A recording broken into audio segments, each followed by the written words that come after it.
सम्पूर्ण साथीहरु नमस्कार छ। सम्पूर्ण साथीहरुलाई स्वागत छ। आज हामी साथीहरु अस्ति शनिबार भएको फोर्थ पेपरको एक्जामको चाहिँ फिडब्याक क्लास लिएर आजको क्लासमा उपस्थित भएको छु। पहिलो क्वेशन तर्फ जाउँ साथीहरु। पहिलो क्वेशन थियो हाम्रो बजेट चक्रलाई परिभाषित गर्नुहोस् अथवा बजेट चक्रको बारेमा समीक्षात्मक विवेचना गर्नुहोस् भन्ने प्रकृतिको क्वेशन थियो। यसमा धेरै जसो साथीहरुले बजेट चक्रको परिभाषा लेख्नु भएको छ। सबभन्दा पहिले बजेट भन्या के हो यी सम्पूर्ण विषयवस्तुहरु लेख्नु भएको छ। अनि सँगसँगै बजेट चक्र कस्तो हुन्छ अनि त्यसैगरी नेपालमा चाहिँ बजेट चक्र प्रणाली सिस्टम कस्तो छ यी सबै कुराहरु लेख्नु भएको छ र निष्कर्ष पनि धेरै साथीहरुको चाहिँ सुरुको दिन भन्दा अहिले चाहिँ धेरै सुधारोन्मुख भएको अवस्था छ। सुरुको दिन उहाँहरुको लेखाइ जस्तो थियो अहिले चाहिँ धेरै सुधार भइसकेको अवस्था छ। अब बजेट चक्र लेख्नु भन्दा अगाडि साथीहरुले सबभन्दा पहिले बजेट भन्या के हो भन्ने कुरा लेख्नु होला। बजेट हामीले धेरै पहिलेदेखि पढिरहेको अहिलेसम्म सबभन्दा बढी पढेको टपिक नै सायद बजेट होला। हामीले सानैदेखि सुनिरहेको विषयवस्तु पनि बजेट भनेको कुनै पनि एउटा कुनै खास आर्थिक वर्षको लागि सरकारको आम्दानी र खर्चको विवरण सहित घोषणा गरिएको कार्यक्रमको संगालोलाई हामीले बजेट भन्ने गरिन्छ। बजेट भनेको के हो साथीहरु? बजेट भनेको विशेष गरेर धेरै जसो देशहरुमा कुनै एउटा आर्थिक वर्षको लागि सरकारको आम्दानी यति खर्च यति भनेर अनि कार्यक्रमहरु हुन्छ। ती आम्दानी र खर्च गर्ने भनेको के हो? ती सम्पूर्ण खर्च जुटाउने स्रोत हुन्छ। हेर्नुस् है, सरकारको बजेट यति भन्या हुन्छ, यति खर्बको बजेट नेपाल सरकारको भनेर हरेक वर्ष बजेट आउँछ। सबभन्दा पहिले खर्च गर्ने कुन चालु खर्च कति, पुँजीगत खर्च कति, अनि त्यसैगरी वित्तीय व्यवस्थापनमा कति छुट्याएको छ त्यो हुन्छ। सँगसँगै खर्च जुटाउने स्रोत पनि हुन्छ। खर्च यति गर्ने भनेपछि त साथीहरु त्यसको स्रोत जुटाउनु पर्यो। स्रोत चाहिँ राजस्वबाट यति आउँछ है। हाम्रो बजेट भनेको घाटा बजेट सिस्टममा छौं हामी भनेको। आर्थिक वर्ष 33-34 सालमा नाफा बजेट ल्याइएको थियो एकपटक मात्रै, होइन भने हाम्रा सम्पूर्ण बजेटहरु घाटा बजेटका बजेटहरु हुन्। हाम्रो भनेको जहिले पनि आम्दानी भन्दा खर्च बढी भएको बजेट हुन्छ। त्यो बाँकी चाहिँ कहाँबाट राजस्वबाट त्यो उठ्न नसकेको पैसाहरु कहाँबाट उठाइन्छ भन्दा हामीले ऋण लिएर अनुदानको माध्यमबाट उठाउने गरिन्छ। तपाईले यही वर्षको बजेट हेर्नुभयो भने पनि माथि खर्च भनेर छ, तल चाहिँ स्रोत भनेर छ। त्यो स्रोतमा राजस्वको भोल्युम देख्नुहुन्छ, त्यसपछि तपाईले ऋण देख्नुहुन्छ, आन्तरिक ऋण, वैदेशिक ऋण, अनुदानका कुराहरु देख्नुहुन्छ। हेर्नुस् है, अब बजेट चक्र भन्ने बित्तिकै साथीहरु यो बजेट तर्जुमादेखि लिएर बजेटको मूल्याङ्कन गर्ने र फेरि बजेट बनाउने ती सम्पूर्ण कुराहरु पर्छन्। हेर्नुस् है, अब तपाईहरुले बजेट चक्र भन्ने बित्तिकै साथीहरु बजेटको एउटा सर्कल हो। अब कसैले लाइफ साइकल भन्छ भने जीवन चक्र हो। जीवन चक्र भनेको जन्मिनु भन्दा अगाडिदेखि लिएर मृत्युपछिका सम्पूर्ण क्रियाकलापहरु पर्छन् लाइफ साइकल भित्र। बजेट चक्र भनेको पनि त्यही हो साथीहरु। बजेट तर्जुमा अगाडिदेखि लिएर बजेट कार्यान्वयन गर्ने, अनुगमन मूल्याङ्कन गर्ने, फेरि बजेट बनाउने, यो चक्रलाई हामीले चाहिँ बजेट चक्र भन्ने गरिन्छ। नेपालको केसमा हेर्नुहुन्छ भने नेपालमा हरेक आर्थिक वर्षमा बजेट बनाइन्छ। चालु आर्थिक वर्षमा आगामी आर्थिक वर्षको लागि बजेट बनाइन्छ। यो आर्थिक वर्षमा कहिले बजेट बनाइन्छ, आगामी आर्थिक वर्षको लागि बजेटहरु बनाउने गरिन्छ। अब सरकारी बजेट निर्माण प्रक्रियाले चाहिँ साथीहरु एकपछि अर्को चरणहरु पार गर्नुपर्छ। बजेटको एक चरण पार गरिसकेपछि अर्को चरणमा पुग्ने र यो निरन्तर चलिरहने प्रक्रियाको रूपमा रहने हुँदाखेरि यसलाई हामीले एउटा चक्रको रूपमा चाहिँ परिभाषित गर्न सकिन्छ। अब सामान्यतया बजेटका चक्र भनेर बजेट तर्जुमा गर्ने, बजेट तर्जुमा, बजेटको स्वीकृति, बजेटको कार्यान्वयन र बजेटको मूल्याङ्कन गर्ने, फेरि बजेट तर्जुमा गर्ने, यो समग्र प्रक्रियालाई हामीले चाहिँ बजेटको के भन्ने गरिन्छ? बजेटको चाहिँ चक्र भन्ने गरिन्छ। हेर्नुस् है, बजेटको चाहिँ चक्र भन्ने गरिन्छ। हेर्नुस्, अब तपाईहरुले यसरी पनि लेख्न सक्नुहुन्छ बजेट तर्जुमा, बजेट स्वीकृति अनि बजेट कार्यान्वयन र बजेट मूल्याङ्कन, यो तरिकाले पनि साथीहरुले लेख्न सक्नुहुन्छ। होइन भने हामीले हिजो बनाए जस्तै साथीहरुले यसरी हेर्नुस् है, यो तपाईहरुले यसरी फिगर बनाएर पनि लेख्न सक्नुहुन्छ। अब यसमा तपाईहरुले यहाँ बजेटको तर्जुमा हेर्नुस् है, बजेटको तर्जुमा भनेर यसरी बनाउनुस्। त्यसपछि बजेटको स्वीकृति, बजेटको तर्जुमा, त्यसपछि बजेटको स्वीकृति भनेर बनाउनुस्। त्यसपछि बजेटको कार्यान्वयन, अनुगमन मूल्याङ्कन, यसरी तपाईहरुले पनि बनाउन सक्नुहुन्छ है। बजेटको कार्यान्वयन, बजेट स्वीकृति, त्यसपछि बजेट कार्यान्वयन, बजेट अनुगमन, यो तरिकाले पनि हिजो हामीले बनाए जसरी, म यो धेरै बनाइराख्न आवश्यक छैन, साथीहरुले यो तरिकाले पनि बनाउनु होला। यो तरिकाले एउटा साइकलको जस्तो फिगर पनि यो तरिकाको फिगर चाहिँ साथीहरुले बनाउनु होला। हिजो हामी पढिसकेका छौं, हिजो हामीले पढे जसरी यो तरिका चाहिँ साथीहरुले यसरी चाहिँ लेख्नु भयो भने अझ राम्रो हुन्छ। अब यो बजेटको तर्जुमा भन्नाले साथीहरू हेर्नुहोस्, अब बजेटको तर्जुमाभित्र के पर्छ त भन्ने कुरा आउँछ। बजेटको तर्जुमा भनेको साथीहरू सबभन्दा पहिले हाम्रो राजस्व र व्ययको अनुमान गर्ने कार्य भनेको हाम्रो चाहिँ खर्च कति हुन्छ, त्यो स्रोत कसरी जुटाउने, ती सम्पूर्ण कार्यहरू बजेटको तर्जुमाभित्र पर्ने गर्छन्। बजेटको तर्जुमा सम्बन्धी कार्यको जिम्मेवारी कसले लिएको हुन्छ? सरकार तथा कार्यपालिकाको हुन्छ।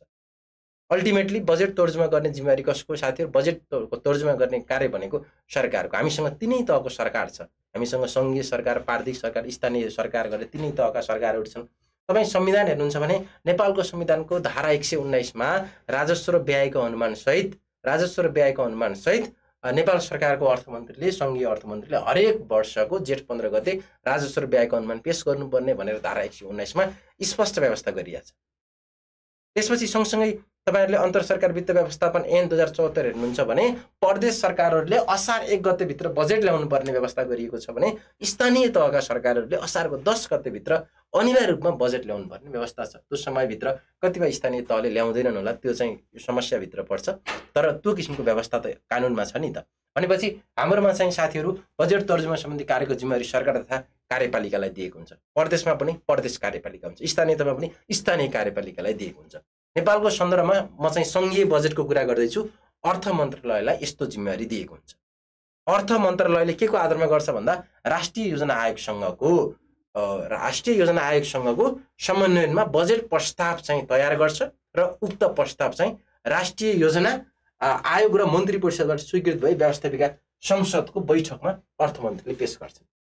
सबभन्दा पहिले साथीहरु हामी हरेक वर्षको आगामी आर्थिक वर्षको लागि बजेट चाहिँ यही आर्थिक वर्षमा बनाउने गरिन्छ, निर्माण गर्ने गरिन्छ। सबभन्दा पहिले चाहिँ हामीले चाहिँ समग्र रूपमा हाम्रो चाहिँ बजेट कति लाग्छ त मोटामोटी रूपमा हाम्रो बजेट कति खर्च, आगामी आर्थिक वर्ष खर्च कति गर्ने, बजेट कति बनाउने मोटामोटी रूपमा पहिला आकलन गरिन्छ। त्यसपश्चात साथीहरु त्यसको स्रोत कसरी जुटाउने, हेर्नुस् हामीसँग स्रोत निर्धारण समिति छ, त्यसले चाहिँ कुन कुन क्षेत्रबाट चाहिँ स्रोत जुटाउने, त्यो स्रोत जुटाउँछ।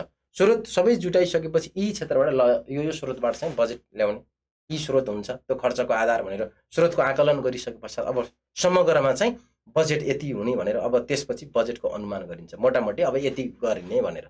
त्यसपश्चात अब अर्थ मन्त्रालयले चाहिँ अब त्यसपछि आफ्नो मातहतका अर्थ मन्त्रालयले विभिन्न मन्त्रालयलाई पठाउँछ, सिलिङ पठाउँछ, बजेटको सिलिङ हरेक मन्त्रालयलाई। हिजो क्लासमा मैले भनिसकेको छु, आज म अलिकति सर्टकटमा भन्छु, त्यो डिटेलमा हामी पढिसकेका छौँ। त्यसपछि त्यो सिलिङ पठाउँछ, हेर्नुहोस् है, हरेक मन्त्रालयलाई बजेटको सिलिङ पठाउँछ। बजेटको सिलिङ पठाइसकेपछि अब मन्त्रालयले विभागहरूलाई पठाउँछन्, विभागहरूले सम्बन्धित मन्त्रालयहरूलाई, हरेक कार्यालय हुन्छ विभागको मातहतमा जति पनि कार्यालय छन् ती सबै कार्यालयलाई ल आगामी आर्थिक वर्ष चाहिँ तिम्रो कार्यालयको हरेक कार्यालयको चाहिँ यति छ बजेटको सिलिङ, चालु यति हो, पुँजीगत यति हो, त्यही किसिमले बजेट बनाउनु भनेर सिलिङ पठाउँछ सबै कार्यालयलाई। अब कार्यालयले बजेट बनाउँछ, कार्यालयले बजेट बनाएर त्यो सिलिङ अब माथितिर पठाउँछ। अघिसम्म कस्तो किसिमको थियो, टप टु बटम थियो, अब बटम टु अप एप्रोचमा हाम्रो बजेट बनाइन्छ। अब ती कार्यालयहरूले चाहिँ आफूभन्दा तालुक निकायहरूलाई बजेट बनाएर पठाउँछन्, भनेको विभागलाई पठाउँछ होला। अब विभागले फेरि मन्त्रालयलाई पठाउँछ भनेपछि सबै मन्त्रालयमा यही किसिमको माथिबाट तल जान्छ, तलबाट माथि, यो किसिमको हुन्छ। अब सम्पूर्ण मन्त्रालयहरूमा आयो, अब साथीहरू अब त्यो आइसकेको छ नि, त्यो बजेट त तलबाट आइसकेको छ यति भनेर हरेक कार्यालयको। अब त्यो मन्त्रालयले चाहिँ अर्थ मन्त्रालयसँग परामर्श, अर्थ मन्त्रालयले हरेक मन्त्रालयसँग परामर्श गर्छ। अनि पुँजीगत खर्चको हकमा फेरि राष्ट्रिय योजना आयोगसँग पनि परामर्श गर्छ। चालुको केसमा राष्ट्रिय योजना आयोगसँग परामर्श गर्नु परेन, तर पुँजीगत खर्चको तुलनामा मन्त्रालय, सम्बन्धित मन्त्रालय, त्यसपछि अर्थ मन्त्रालय र राष्ट्रिय योजना आयोगको परामर्श हुन्छ। त्यस पश्चात एउटा चाहिँ मोटामोटी रूपमा अब त्यो उपर फेरि छलफल हुन्छ, अनि त्यस पश्चात एउटा चाहिँ मोटामोटी बजेट बनाउने काम चल्न सुरु।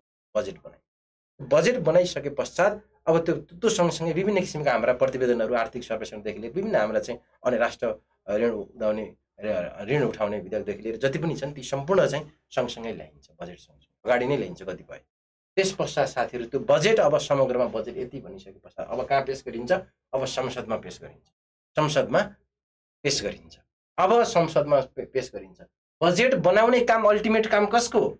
बजेट अल्टिमेट बनाउने काम नेपाल सरकारको अथवा सरकारको अनि अर्थ मन्त्रालयको, तर बजेट स्वीकृति संसदबाट हुनुपर्छ। अस्ति भर्खरै तपाईहरुको सेक्सन अफिसरमा पास हुनु भएको छ, अहिले तपाईहरुले क्लास लिइराख्नु भएको छ। तपाईहरुलाई देखाएको मध्ये 2/3 आवश्यक नपर्ने कुन हो भनेर सोधेको थियो। त्यहाँ बजेट चाहिँ बहुमत, अरु सबै 2/3 को संसदको बहुमत आवश्यक पर्थ्यो नि त। भनेपछि तपाईहरुले बजेट भनेर टिक लाउनु भएको छ। भनेपछि अब त्यसपछि त्यो बजेट भनेको संसदमा पेश हुन्छ। बजेट संसदमा पेश भइसके पश्चात संसदबाट स्वीकृत हुनुपर्छ। त्यसपछि बजेट के हुन्छ, संसदमा पेश हुन्छ। जति पनि संसदमा पेश भइसके पश्चात संसदमा स्वीकृति हुनु पर्यो। बहुमतबाट स्वीकृति भइसके पश्चात राष्ट्रपति समक्ष पेश गरिन्छ र राष्ट्रपतिबाट प्रमाणीकरण भइसके पश्चात बजेट स्वीकृत भएको मानिन्छ। राष्ट्रपतिबाट प्रमाणीकरण भइसके पश्चात बजेट स्वीकृति भएको पाइन्छ। अब बजेट के हुन्छ, अब बजेट स्वीकृति भइसक्यो साथीहरु, अब बजेट कार्यान्वयनको चरणमा पुग्छ। बजेट चाहिँ अब कार्यान्वयनको चरणमा पुग्छ। अब यसमा चाहिँ साथीहरु के हुन्छ भन्दा यस चरणमा के हुन्छ, अब यसमा तपाईहरुले यहाँ पनि देख्न सक्नुहुन्छ। वास्तविक संसदमा आवश्यक छलफल पश्चात पारित भएपछि स्वीकृतिको लागि राष्ट्रपति समक्ष पेश गरिन्छ। यिनै कुराहरु छन्। अब बजेट कार्यान्वयन चरणमा पेश गर्छ। यस चरणमा योजना तथा नीति अनुसार बजेटको सङ्कलन गर्ने, वितरण गर्ने, निर्दिष्ट ढाँचामा लेखा राख्ने अनि त्यसैगरी प्रतिवेदन गर्ने, अनुगमन गर्ने कार्य गरिन्छ। बजेटको कार्यान्वयन सरकारका मन्त्रालय, विभाग र सम्पूर्ण कार्यालयहरूले गर्छन्। अब पहिले जस्तो सिस्टम छैन, अहिले अनलाइन सिस्टम छ साथीहरु। एलएमबीएस छ हामीसँग, अनि एलएमबीएसबाट अख्तियारी गइहाल्छ। अनि त्यसैगरी हामीसँग टीआरसी छ, पोस्ट लेखा नियन्त्रक कार्यालयले प्रयोग गर्ने। टीआरसी हरेक कार्यालयले प्रयोग गर्ने सिकास भनेपछि अहिले अख्तियारी भनेको पहिलो दिनै जान्छ, साउन 1 गते नै अख्तियारी गइहाल्छ। पहिले जस्तो लिखित जानुपर्ने, चिठीको माध्यमबाट जानुपर्ने छैन। पहिलो दिनै सम्पूर्ण कार्यालयलाई बजेट खुल्ला भइसक्छ। हेर्नुस् है, अख्तियारी त्यसरी गइसकेका हुन्छ। यसमा अख्तियारीका कुरा आउँछन्, निकासाका कुराहरू आउँछन् कार्यान्वयनको चरणमा। अब यो बजेट कार्यान्वयन गर्ने भनेको हरेक मन्त्रालय, हरेक विभाग, हरेक कार्यालयहरूको बजेट साथीहरु छुट्याइसकेपछि खर्च गर्नुपर्छ। बजेट खर्च नगर्नु पनि एक किसिमको चाहिँ अनियमित कार्य नै हो। अब त्यस पश्चात के हुन्छ, त्यस पश्चात अब बजेट कार्यान्वयनको चरणमा गइसके पश्चात व्यवस्थित संसदमा बजेट प्रस्तुत हुन साथ अर्थ मन्त्रालयले आर्थिक वर्षको पहिलो दिनमा नै हेर्नुस् है अख्तियारी सम्बन्धित मन्त्रालयलाई पठाइसक्छ। पठाएपछि बजेट कार्यान्वयनको चरणमा पुग्छ। त्यस पश्चात के हुन्छ, त्यस पश्चात चाहिँ बजेट चाहिँ कार्यान्वयनको चरणमा पुग्ने गर्छन्। बजेटमा परेका कार्यक्रमहरूमध्ये यसमा चाहिँ P1, P2, P3 भनेर यसरी निर्धारण गरिएको हुन्छ। सम्बन्धित मन्त्रालयले स्वीकृति गर्ने गरिएको छ। निकासाको सम्बन्धमा P1 आयोजनालाई स्रोतको प्रत्याभूति गरिएको हुन्छ। जति पनि P1 आयोजना हुन्छन् प्रायोरिटी राखिएको, प्रायोरिटी नम्बर 1 तिनीहरूको स्रोतको सुनिश्चित गरिएको हुन्छ। अब कार्यान्वयन, अब अनुगमन मूल्याङ्कनको चरणमा के हुन्छ त भन्दाखेरि बजेट निर्दिष्ट बमोजिम बजेटको कार्यान्वयन भएको छ कि छैन, स्रोत साधनको उपयोग मितव्ययी, दक्षतापूर्वक र प्रभावकारी तरिकाले भएको छ कि छैन भनेर परीक्षण तथा विश्लेषण गर्ने कार्य के हो, परीक्षण तथा विश्लेषण गर्ने कार्य मूल्याङ्कन हो। बजेटको मूल्याङ्कन मुख्य रूपमा दुई किसिमले हुन्छ। एउटा भनेको योजना र कार्यक्रमको प्रगति मूल्याङ्कनको माध्यमले हुन्छ। बजेटको मूल्याङ्कन दुई किसिमले हुन्छ। एउटा के रहेछ साथीहरु, एउटा भनेको योजना तथा कार्यक्रमको प्रगति मूल्याङ्कनको माध्यमले हुने गर्छ। अर्को भनेको लेखा परीक्षणको माध्यमले बजेटको मूल्याङ्कन हुने गर्छ। प्रगति मूल्याङ्कनको मार्फत हुन्छ तालुक कार्यालय भनेको माथिल्लो कार्यालय र विभाग तथा माथिल्लो मन्त्रालयहरूबाट हुने गर्छ। अनि अर्थ मन्त्रालय, राष्ट्रिय योजना आयोगबाट हुने गर्छ भने अब अर्को भनेको साथीहरु आन्तरिक लेखा परीक्षणको मार्फत हुने गर्छ। आन्तरिक लेखा परीक्षण कार्यालय विशेष गरेर कोलेनिकाबाट हुने गर्छ। हरेक जिल्लामा एउटा कोलेनिका हुन्छ। त्यो कोष तथा लेखा नियन्त्रक कार्यालयहरूको मार्फतबाट आलेप हुन्छ। आलेप भनेको त्रैमासिक रूपमा गर्नुपर्ने व्यवस्था छ। आलेप साथीहरु त्रैमासिक रूपमा गर्नुपर्ने व्यवस्था छ। आलेप कसले गर्छ? आलेप भनेको कोष तथा संघीय कार्यालयको हकमा कोष तथा लेखा नियन्त्रक कार्यालयले गर्छ। प्रदेश अन्तर्गतका प्रदेश पातका कार्यालयमा प्रदेश लेखा नियन्त्रक ले गर्छ। प्रदेश लेखा इकाइ कार्यालयहरूले गर्छन् भने स्थानीय तहको हकमा स्थानीय तहको आफ्नै आलेप जनशक्ति हुन्छ, त्यो मार्फत चाहिँ मूल्याङ्कन हुने गर्छ। र अन्तिम लेखा परीक्षण गर्ने अल्टिमेट दायित्व कसको? त्यो चाहिँ कसको साथीहरु? त्यो चाहिँ मलेपाबाट महालेखा परीक्षकबाट अनुगमन गर्ने काम हुन्छ। अब मध्यावधि मूल्याङ्कनको रूपमा अर्थ मन्त्रालयले बजेट कार्यान्वयनको 6 महिनापछि समीक्षा र बाँकी 6 महिनाको स्थितिको आकलन गर्छ। हरेक वर्ष साथीहरु बजेट कार्यान्वयनको चरणमा पुगिसकेपछि अब साउन, भदौ, असोज, कार्तिक, मङ्सिर, पुष सकिए लगत्तै साथीहरु त्यो पुषसम्म 6 महिनामा खर्च कति भयो समीक्षा गर्छ। 6 महिनाको समीक्षा गर्छ र बाँकी 6 महिनाको स्थितिको आकलन गर्छ। गर्ने काम कसले गर्छ? अर्थ मन्त्रालय। अनि फेरि बजेटको अब 6 महिनापछि के हुन्छ? अब फेरि बजेटको साथीहरु बनाउने, बजेट तोडजमा गर्ने, आगामी आर्थिक वर्षको लागि अब फेरि बजेट बनाउने काम सुरु हुन्छ। अब फेरि आगामी आर्थिक वर्षको लागि बजेट बनाउने भनेर निष्कर्ष चाहिँ साथीहरुले आफै लेख्नु होला। कतिपय साथीहरुले राम्रो निष्कर्ष लेख्नु भएको छ। निष्कर्ष के लेख्ने, कसरी लेख्ने साथीहरुमा दुविधा हुन आवश्यकै छैन। निष्कर्ष भनेको मैले धेरै पटक भनिसकेको छु, निष्कर्ष भनेको समराइज होइन, समरी लेखे जस्तो होइन। निष्कर्ष अब के गर्ने तपाईको रणनीति निष्कर्ष मिलाएर चट्ट पारेर 3-4 लाइन लेख्दा हुन्छ। निष्कर्ष लेख्ने भन्दामा फेरि 6-7 लाइन लेख्नुपर्छ भन्ने छैन। अनि घोकेर जाने विषयवस्तु पनि हो जस्तो मलाई लाग्दैन। यति कुराहरु चाहिँ साथीहरु लेख्नु होला। अर्को क्वेशन थियो साथीहरु, राजस्वमा स्वयं कर निर्धारण प्रणालीको परिचय दिँदै नेपालमा यस सम्बन्धी के कस्तो व्यवस्था गरिएको छ। क्वेशन राम्रोसँग हेर्नु होला। हामीले राजस्व पढ्दाखेरि अवधारणा, राजस्वको अवधारणा के हुन्, अनि राजस्वको उत्पत्ति कसरी भएको छ, राज्य अनि राज्य सञ्चालनमा राजस्वको योगदान कति छ, किन महत्त्व छ, नेपालमा वर्तमान समयमा राजस्वको अवस्था के कस्तो छ भन्ने कुराहरु हामीले चर्चा गरिसकेका छौं। क्वेशनले के सोध्यो, स्वयं कर निर्धारण प्रणालीको परिचय दिँदै, क्वेशनले के सोध्यो, राजस्वमा स्वयं कर निर्धारण प्रणालीको परिचय दिँदै नेपालमा यस सम्बन्धी के कस्तो व्यवस्था गरिएको छ चर्चा गर्नुहोस् भनेर सोध्यो। स्वयं कर निर्धारण प्रणाली भने के हो, सबभन्दा पहिले त्यो बुझ्न आवश्यक छ। के हो साथीहरु स्वयं कर निर्धारण प्रणाली भनेको, के बुझ्नु भएको छ? स्वयं कर निर्धारण प्रणाली भनेको स्वयं भनेको आफैले करको निर्धारण गर्ने भनेको, करदाताले आफूलाई लाग्ने कर आफै निर्धारण गरेर आफैले कर रकम राजस्व दाखिला गर्ने कार्य भनेको स्वयं कर निर्धारण प्रणाली। स्वयं कर निर्धारण प्रणालीमा करदाताले आफूलाई लाग्ने कर आफै निर्धारण गर्छ। हेर्नुस् है, आफूलाई लाग्ने कर आफै निर्धारण गरेर आफैले रकम राजस्व दाखिला गर्ने कार्य भनेको स्वयं कर निर्धारण प्रणाली हो। यस प्रणाली अन्तर्गत करदाताले आफ्नो कारोबारको आफै अभिलेख राख्छ। यसमा भनेको यो सबै कुरा लेख्नुपर्छ है साथीहरुले। यस प्रणाली अन्तर्गत करदाताले आफ्नो कारोबारको आफै अभिलेख राख्ने, आफै कर निर्धारण गर्ने, आफै कर जम्मा गर्ने अनि आय विवरण एवं कर विवरण कर कार्यालयमा आफै दाखिला गर्ने जस्ता कार्य गर्छन्। स्वयं कर निर्धारण प्रणालीमा यसमा चाहिँ कसैले चाहिँ होटल व्यवसाय गरेको छ होला, कसैले चाहिँ पसल राखेको छ होला, साथीहरु कसैले पर्यटन व्यवसाय गरेको होला, सबैले के गर्नु पर्यो, कसैले कुनै एउटा सानो उद्योग खोलेको छ होला, सबैले के गर्नु पर्यो, सबैले चाहिँ आफ्नो कारोबारको आफै अभिलेख राख्ने। यो वर्षभरि कति कारोबार भयो आफै अभिलेख राख्ने। अनि कर सरकारले त तोक्या हुन्छ नि त, हरेक वर्ष चाहिँ यो यसमा यति कर लाग्छ, कर छुट छ भने कर छुट यो छ, यो स्थानमा यी विषयमा चाहिँ कर छुट यति छ भनेर व्यवस्था गरेर हुन्छ। सो बमोजिम आफै कर छुट हो भने कुन कुन कर छुट कति हो सोही किसिमले निर्धारण गर्ने, अनि कर आफै निर्धारण गर्ने, कर पनि आफै सङ्कलन गर्ने र कर कार्यालयमा आफै दाखिला गर्ने जस्ता कार्यहरूलाई हामीले स्वयं कर निर्धारण प्रणाली भन्ने गरिन्छ। नेपालमा कर प्रणाली यही मान्यतामा आधारित छ। हाम्रो नेपालको कर प्रणाली स्वयं कर निर्धारण प्रणालीमा आधारित छ। करदाताको वास्तविक अभिलेखको अवस्था भनेको करदातालाई मात्र जानकारी हुने हुँदाखेरि कर निर्धारणमा उसलाई जिम्मेवार र जवाफदेही बनाउनु पर्छ भन्ने मान्यता यसले राख्छ। किन स्वयं कर निर्धारण प्रणालीको चाहिँ व्यवस्था गरियो त? यसबाट त अब कसैले कर छली गर्यो भने के गर्ने, उसले त जति छ वास्तविक लुकाउँछ होला, उसको कारोबार कति छ, लाग्नुपर्ने कर लुकाउला भन्ने क्वेशन पनि रेज हुन्छ। तर यसले चाहिँ के कुरामा जोड दिएको छ हुन्छ भन्दा स्वयं कर निर्धारण प्रणालीले भन्दा साथीहरु यसमा चाहिँ अब वास्तवमा कति कारोबार भएको छ, के भएको छ भन्ने कुरा त त्यो स्वयं करदातालाई बाहेक अरूलाई त थाहा हुँदैन नि त। अनि सँगसँगै यसबाट के हुन्छ, स्वयं कर तिर्ने व्यक्ति त्यो करदाता पनि उ जिम्मेवार हुन्छ। उसलाई वास्तविक बनाउन, उसलाई जिम्मेवार बनाउन र उसलाई जवाफदेही बनाउनु पर्छ भन्ने मान्यता अनुसार स्वयं कर निर्धारण प्रणालीको अवलम्बन गरिएको। यसबाट करदाताले स्वस्फूर्त रूपमा सरकारलाई नियमित रूपमा कर रकम बुझाउँदाखेरि कर पर्सनको कर सङ्कलन खर्चमा कमी आउँछ।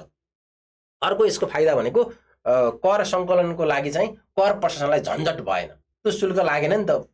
आफै आउँछ व्यवसाय गर्ने मान्छे, आफै आउँछ, आफै दाखिला गर्छ अनि आफै कर तिर्छ भनेपछि त्यो अनावश्यक किसिमको त खर्च पनि भएन कर प्रशासनलाई। अनि करदाताबाट कर कानुनको पालना पनि हुन्छ। जसले कर तिर्छ, जो ट्याक्स पेयर हो, त्यो ट्याक्स पेयरबाट पनि कानुनको पालना हुन्छ र कर चुहावटमा नियन्त्रण सहयोग भएर अन्तिममा चाहिँ राजस्व सङ्कलन बढोत्तरी हुन्छ। हाम्रो जति पनि रेभेन्यू छ यो रेभेन्यू चाहिँ अझ बढी बढोत्तरी हुन्छ, इन्क्रिज हुन्छ भन्ने मान्यताको आधारमा चाहिँ स्वयं कर निर्धारण प्रणाली लागू गरिएको हो भनेर तपाईहरु यो तरिकाले लेख्न सक्नुहुन्छ। तपाईहरु लेखेको विषयवस्तु पनि राम्रो छ, धेरै राम्रो लेख्नु भएको छ। अब स्वयं कर निर्धारण प्रणाली सम्बन्धी नेपालमा के कस्तो व्यवस्था गरिएको छ भनेर सोध्न सक्छ तपाईहरुलाई। हेर्नुस् है, अब यसमा हाम्रो आयकर र मूल्य अभिवृद्धि कर प्रणालीमा के कस्तो व्यवस्था गरिएको छ त? सबभन्दा पहिले हामी पढौं हाम्रो आयकर।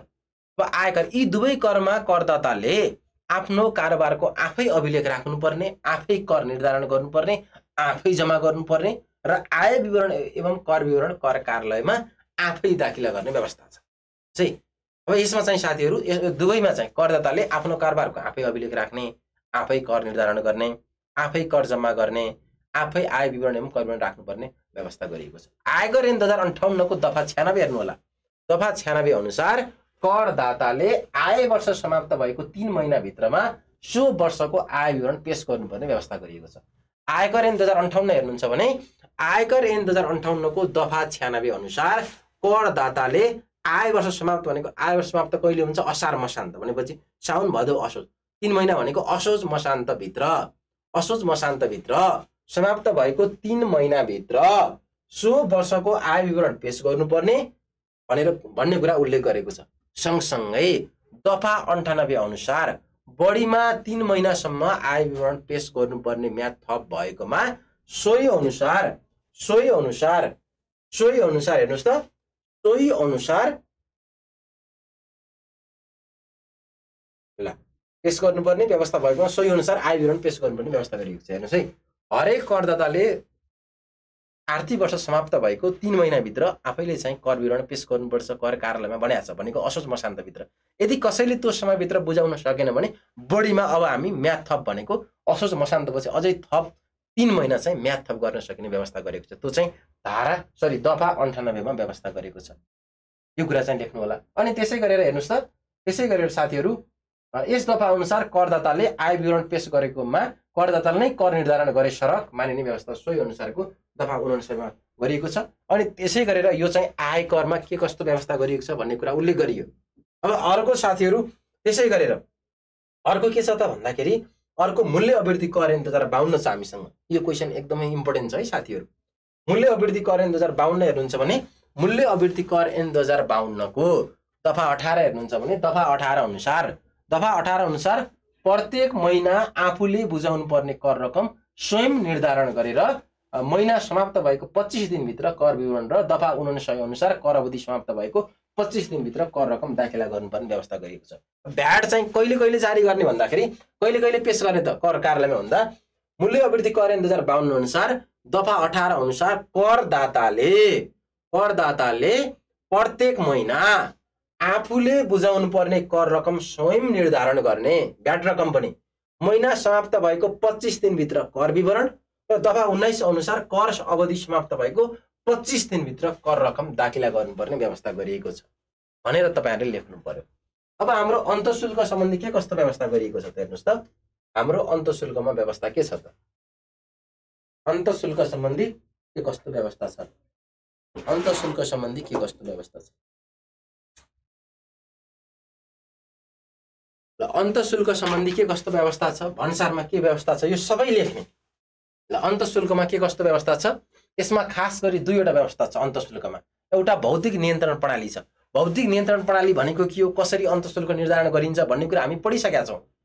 अब भौतिक नियन्त्रण प्रणाली भनेको कस्तो किसिमको नियन्त्रण प्रणाली भन्दाखेरि साथीहरु त्यो स्वयं अन्तःशुल्क निरीक्षक अधिकारी अथवा पदाधिकारी अथवा निरीक्षक जसलाई हटाइएको हुन्छ त्यो सुपरिवेक्षक चाहिँ स्वयं त्यही स्थानमा बस्ने, त्यही स्थानमा बसेर चाहिँ उसले चाहिँ कति चाहिँ उत्पादन भइराछ, कति चाहिँ निर्धारण कर लाग्छ, ती सम्पूर्ण कुराहरु त्यही उसले चाहिँ स्वयं बसेर चाहिँ उसको नियन्त्रणमा चाहिँ उत्पादन हुन्छ भने त्यसलाई हामीले अन्तःशुल्क भौतिक नियन्त्रण भन्ने गरिन्छ। जस्तो नेपालको केसमा चाहिँ बियर फ्याक्ट्री र अनि मदिरा उत्पादन हुने सबै ठाउँमा चाहिँ कस्तो किसिमको अन्तःशुल्क छ? भौतिक नियन्त्रण प्रणाली छ। त्यहाँ स्वयं अन्तःशुल्क निरीक्षक हुन्छ नि, तिनीहरु स्वयंको निगरानीमा मात्रै उत्पादन हुन्छ र सोही बमोजिमको कर लाग्छ। जति उत्पादन भएको छ त्यही किसिमको अन्तःशुल्क लाग्छ। अर्को दुईवटा व्यवस्था छ। अन्तःशुल्क भनेको दुईटा व्यवस्था छ। एउटा भनेको भौतिक नियन्त्रण प्रणाली, अर्को भनेको स्वयं निष्कासन प्रणाली। हेर्नुस् है, स्वयं भनेको त आफै निष्कासन गर्ने प्रणाली हो। मदिराजन्य एवं बियर दुईवटा छ। मदिराजन्य र बियर जन्य वस्तुमा चाहिँ भौतिक नियन्त्रण प्रणाली लागू छ। अब पहिले चुरोटमा पनि थियो, अहिले चुरोट हटाइएको छ। अनि त्यसै गरी जसमा चाहिँ कर प्रशासनको प्रत्यक्ष रेखदेख र नियन्त्रण हुन्छ। कर प्रशासनको अनुमति बिना कच्चा पदार्थ खरिददेखि लिएर हेर्नुस् है, खरिददेखि लिएर तयारी वस्तु कर कारखानाबाट बाहिर निष्कासन गर्नै पाइदैन। स्वयं निष्कासन प्रणाली भनेको मदिराजन्य वस्तुमा चाहिँ स्वयं निष्कासन प्रणाली लागू छ। त्यसमा चाहिँ कर प्रशासनको अनुमति बिना कच्चा पदार्थ, त्यो मदिरा उत्पादन लागि, बियर उत्पादन लागि आवश्यक पर्ने कच्चा पदार्थ खरिद गर्नेदेखि लिएर त्यो लास्टमा चाहिँ त्यो फाइनल प्रोडक्ट, त्यो बियर अथवा मदिरा भन्दा कतिपय साथीहरूले मदिरा बियर भन्दाखेरि मनमा खुसी हुनुभयो होला। हेर्नुस् है, अब निष्कासन गर्नै पाइदैन अनुमति बिना र मदिराजन्य वस्तु बाहेक अरु सबै वस्तुमा स्वयं निष्कासन प्रणाली लागू छ। यो दुईवटामा चाहिँ मदिरा र बियर जन्य वस्तुमा चाहिँ भौतिक नियन्त्रण प्रणाली लागू छ। ती बाहेक अन्य सबै वस्तुमा ती सबै वस्तुमा स्वयं निष्कासन प्रणाली लागू छ। अब कारोबारको आफै अभिलेख राखी यी बाहेक अन्य सबैमा आफै अभिलेख राखी सोही कारोबारको आधारमा कर निर्धारण गरेर राजस्व दाखिला गर्नुपर्छ भन्ने व्यवस्था गरिएको छ। वस्तु निष्कासन गर्न कर प्रशासनको अनुमति लिनु पर्दैन। अन्तःशुल्क ऐन 2058 छ, हामीसँग नियम 2059 छ अनुसार लाग्ने अन्तःशुल्क र अन्य कर रकम राजस्व दाखिला गरेर कारखानाबाट मालवस्तु आफैले निष्कासन गर्न सकिन्छ। यसमा कर प्रशासनको अप्रत्यक्ष रेखदेख र नियन्त्रण हुन्छ। अप्रत्यक्ष रेखदेख चाहिँ हुन्छ, नियन्त्रण हुन्छ। तर अन्य वस्तुको उत्पादन गर्दाखेरि मदिरा र बियर बाहेक अन्य वस्तुको उत्पादन गर्दाखेरि चाहिँ अन्तःशुल्क ऐन 58 र नियमावली अनुसार अन्तःशुल्क लाग्ने र अन्य कर रकम राजस्व दाखिलाको चाहिँ गर्नु पर्यो र कल कारखानाबाट मालवस्तु आफैले निष्कासन गर्न सकिने व्यवस्था अन्तःशुल्क ऐनमा व्यवस्था गरिएको छ। सकिन्छ यति कुराहरू लेख्न। साथीहरूलाई कुनै विषयवस्तु बीचमा सोध्नुपर्ने छ भने पनि सोध्न सक्नुहुन्छ है। अर्को अब भन्सार सम्बन्धी के कस्तो व्यवस्था गरिएको छ त भन्नुहुन्छ भने भन्सारमा पनि स्वयं घोषणाको व्यवस्था गरिएको छ। हामीले भन्सार महसुल पढ्दाखेरि स्वयं घोषणाको व्यवस्था गरिएको छ। भन्सार ऐन 2064 को दफा 13 अनुसार पैठारीकर्ताले आफूले पैठारी गरेको मालवस्तुको मूल्य प्रमाणित गर्ने कागजात संलग्न गरी भन्सार ऐन 2064 हेर्नुहुन्छ भने भन्सार ऐन 2064 को दफा 13 अनुसार पैठारीकर्ताले आफूले पैठारी गरेको मालवस्तुको मूल्य प्रमाणित गर्ने कागजात संलग्न गरी कारोबार मूल्य भन्सार प्रज्ञान पत्र मार्फत आफैले घोषणा गर्नुपर्ने व्यवस्था छ। हेर्नुहोस् है, कुनै पनि पैठारीकर्ता छ भने हेर्नुहोस् है, भन्सार महसुल भन्सार बिन्दुहरूमा लाग्छ। कुनै पनि पैठारीकर्ता छ भने उसले कुनै पनि पैठारी गरेको मालवस्तुको मूल्य प्रमाणित कति हो, कति सामान छ अनि त्यसको मूल्य कति हो, त्यो कागजात चाहिँ संलग्न गरी कारोबार मूल्य भन्सार प्रज्ञान मार्फत आफैले घोषणा गर्नुपर्छ। स्वयंले घोषणा गर्नुपर्छ, मेरो सामान यति छ, मेरो मूल्यको यति हो भनेर स्वयं घोषणा गर्नुपर्छ। र पैठारीकर्ताले घोषणा गरेको कारोबार मूल्य विश्व व्यापार संगठनको भन्सार महसुल तथा व्यापार सम्बन्धी सामान्य सम्झौता बमोजिम भएमा भन्सार अधिकृतले त्यही कारोबार मूल्यलाई मान्यता दिई मालवस्तु जाँचपाँच गर्नुपर्ने व्यवस्था छ। यो पोइन्ट एकदमै इम्पोर्टेन्ट छ, हेर्नु होला है। जुन पैठारीकर्ता हो त्यो पैठारीकर्ताले उसले त घोषणा गर्छ मेरो सामान चाहिँ भन्सार, अब भारतबाट कुनै व्यापारी छ त्यसले सामान ल्याइरहेको छ भने भारतबाट कुनै व्यापारीले कुनै सामान ल्याएछ भने उसले चाहिँ मेरो सामान यति हो, मूल्य यति हो, ती सबै कुरा उसले आफै घोषणा गर्छ, आफै लेख्छ। त्यो कागजात पनि देखाउँछ, बोलेर मात्रै भएन, त्यो कागजात पनि उसले पेश गर्छ। उसले चाहिँ उसको कागजात के छन् ती सबै कागजात पेश गर्छ। अब पैठारीकर्ताले के कुरा उल्लेख गरेको छ, पैठारीकर्ताले घोषणा गरेको कारोबार मूल्य विश्व व्यापार संगठनको भन्सार महसुल तथा व्यापार सम्बन्धी सामान्य सम्झौता बमोजिम भएमा भन्सार अधिकृतले त्यही कारोबार मूल्यलाई मान्यता दिई मालवस्तु जाँचपास गर्नुपर्ने व्यवस्था छ। यहाँ कारोबार मूल्य भने के हो त? अब कारोबार मूल्य भने के हो त बुझ्नु पर्यो। कारोबार मूल्य भन्नाले पैठारीकर्ताले पैठारी गरेको, कारोबार मूल्य भनेको पैठारीकर्ताले पैठारी गरेको मालवस्तुको विक्रेतालाई प्रत्यक्ष वा अप्रत्यक्ष रूपमा वास्तविक रूपमा भुक्तान गरेको वा भुक्तानी गर्नुपर्ने रकम। कारोबार रकम भनेको उसले भुक्तान गरेको रकम अथवा भुक्तान गर्नुपर्ने रकमलाई हामीले चाहिँ कारोबार मूल्य भन्ने गरिन्छ। त्यस्तो मालवस्तु नेपालको सीमासम्म ल्याउँदा लागेको वा लाग्न सक्ने भाडा, बिमा, अन्य सम्बन्ध खर्च जोडेर आउने कुल रकम बुझिन्छ।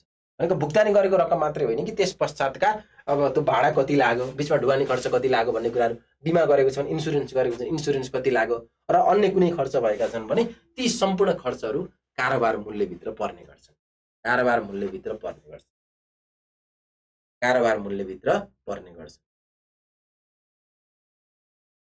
यो क्वेशन एकपटक फेरि हेरौँ है त साथीहरू। क्वेशन के थियो हाम्रो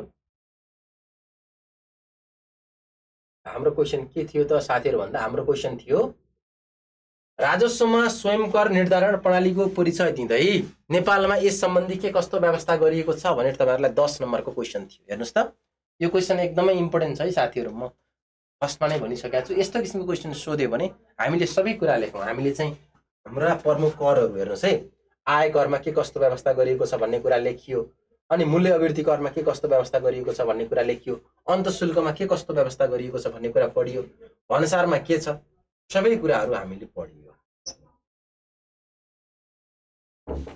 अर्को सबभन्दा इम्पोर्टेन्ट छ साथीहरू, यो अन्तर सरकारी वित्तीय हस्तान्तरण भनेको के हो वित्तीय संहिताको कार्यान्वयनमा यसको भूमिका उल्लेख गर्दै नेपालमा अन्तरसरकारी वित्तीय हस्तान्तरण सञ्चालनको लागि गरिएका व्यवस्थाहरू उल्लेख गर्नुहोस् भनेर क्वेसन सोध्यो। एकपल्ट क्वेसन हेर्नु होला।